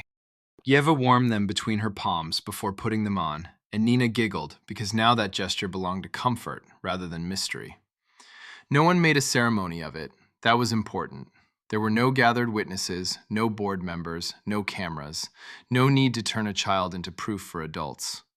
Only a father, a nanny, a quiet room, and a pair of shoes waiting for a second life. Silas knelt a few steps away, not too close. Yeva stood at Nina's side, close enough to steady, far enough not to claim the work. "Only if you want," she said. Nina put both hands on the mattress and slid toward the edge. Her feet found the rug, then the floor beneath. She paused there a long moment, breathing, remembering. The fear was not gone. That was never how healing worked. Fear did not vanish because truth had arrived. It simply stopped being the only thing in the room. "All right," she whispered to her own legs, as if introducing herself. She rose. This time it was slow and uneven and terribly beautiful. One foot planted, then the next. Knees trembling, shoulders tight, eyes full of concentration. Silas did not call out. He did not rush her. He only held himself still and open. She took one step, then another, then a third, and with that third step something in her face changed, because the ground beneath her had turned from enemy into fact, solid, knowable, real. When she reached him, he gathered her close and she laughed, breathless and astonished, the sound bright enough to fill the whole room. Yeva sat down suddenly in the chair, one hand pressed to her mouth. Mrs. Bell, who had paused in the doorway with fresh towels, began to cry so hard she had to lean against the frame. Even Silas, who had already wept more in 2 days than in the 10 years before them, could only close his eyes and hold on to his daughter while she stood in his arms on her own legs. In the days that followed, Mercer House changed in ways no decorator could have managed. Locks were changed, offices were audited. The legal structure around Lena's trust was rebuilt with independent oversight. The police case moved forward without needing any theatrical confrontation because the documents, the records, the statements, and the child's own words carried enough force on their own. Yeva did not return to being just staff. That arrangement had been broken beyond repair. Silas asked her to stay as Nina's permanent guardian of care, with authority written plainly where no one could talk around it again. She accepted only after making one condition of her own. Every future specialist who entered that house would observe the child before speaking over her. Silas agreed before she had fully finished the sentence. Weeks later, the blue room was opened for air. The trust binders were removed. The hidden folder was gone. Lena's books returned to the shelves where they belonged, and on the writing desk by the window, where fear had once been staged so carefully, Nina left something of her own. A yellow shoe, one of the old pair, set crookedly beside a crayon drawing of 3 people holding hands under a square sun. No one moved it. By morning, a beam of light had climbed across the desk and reached the little shoe first.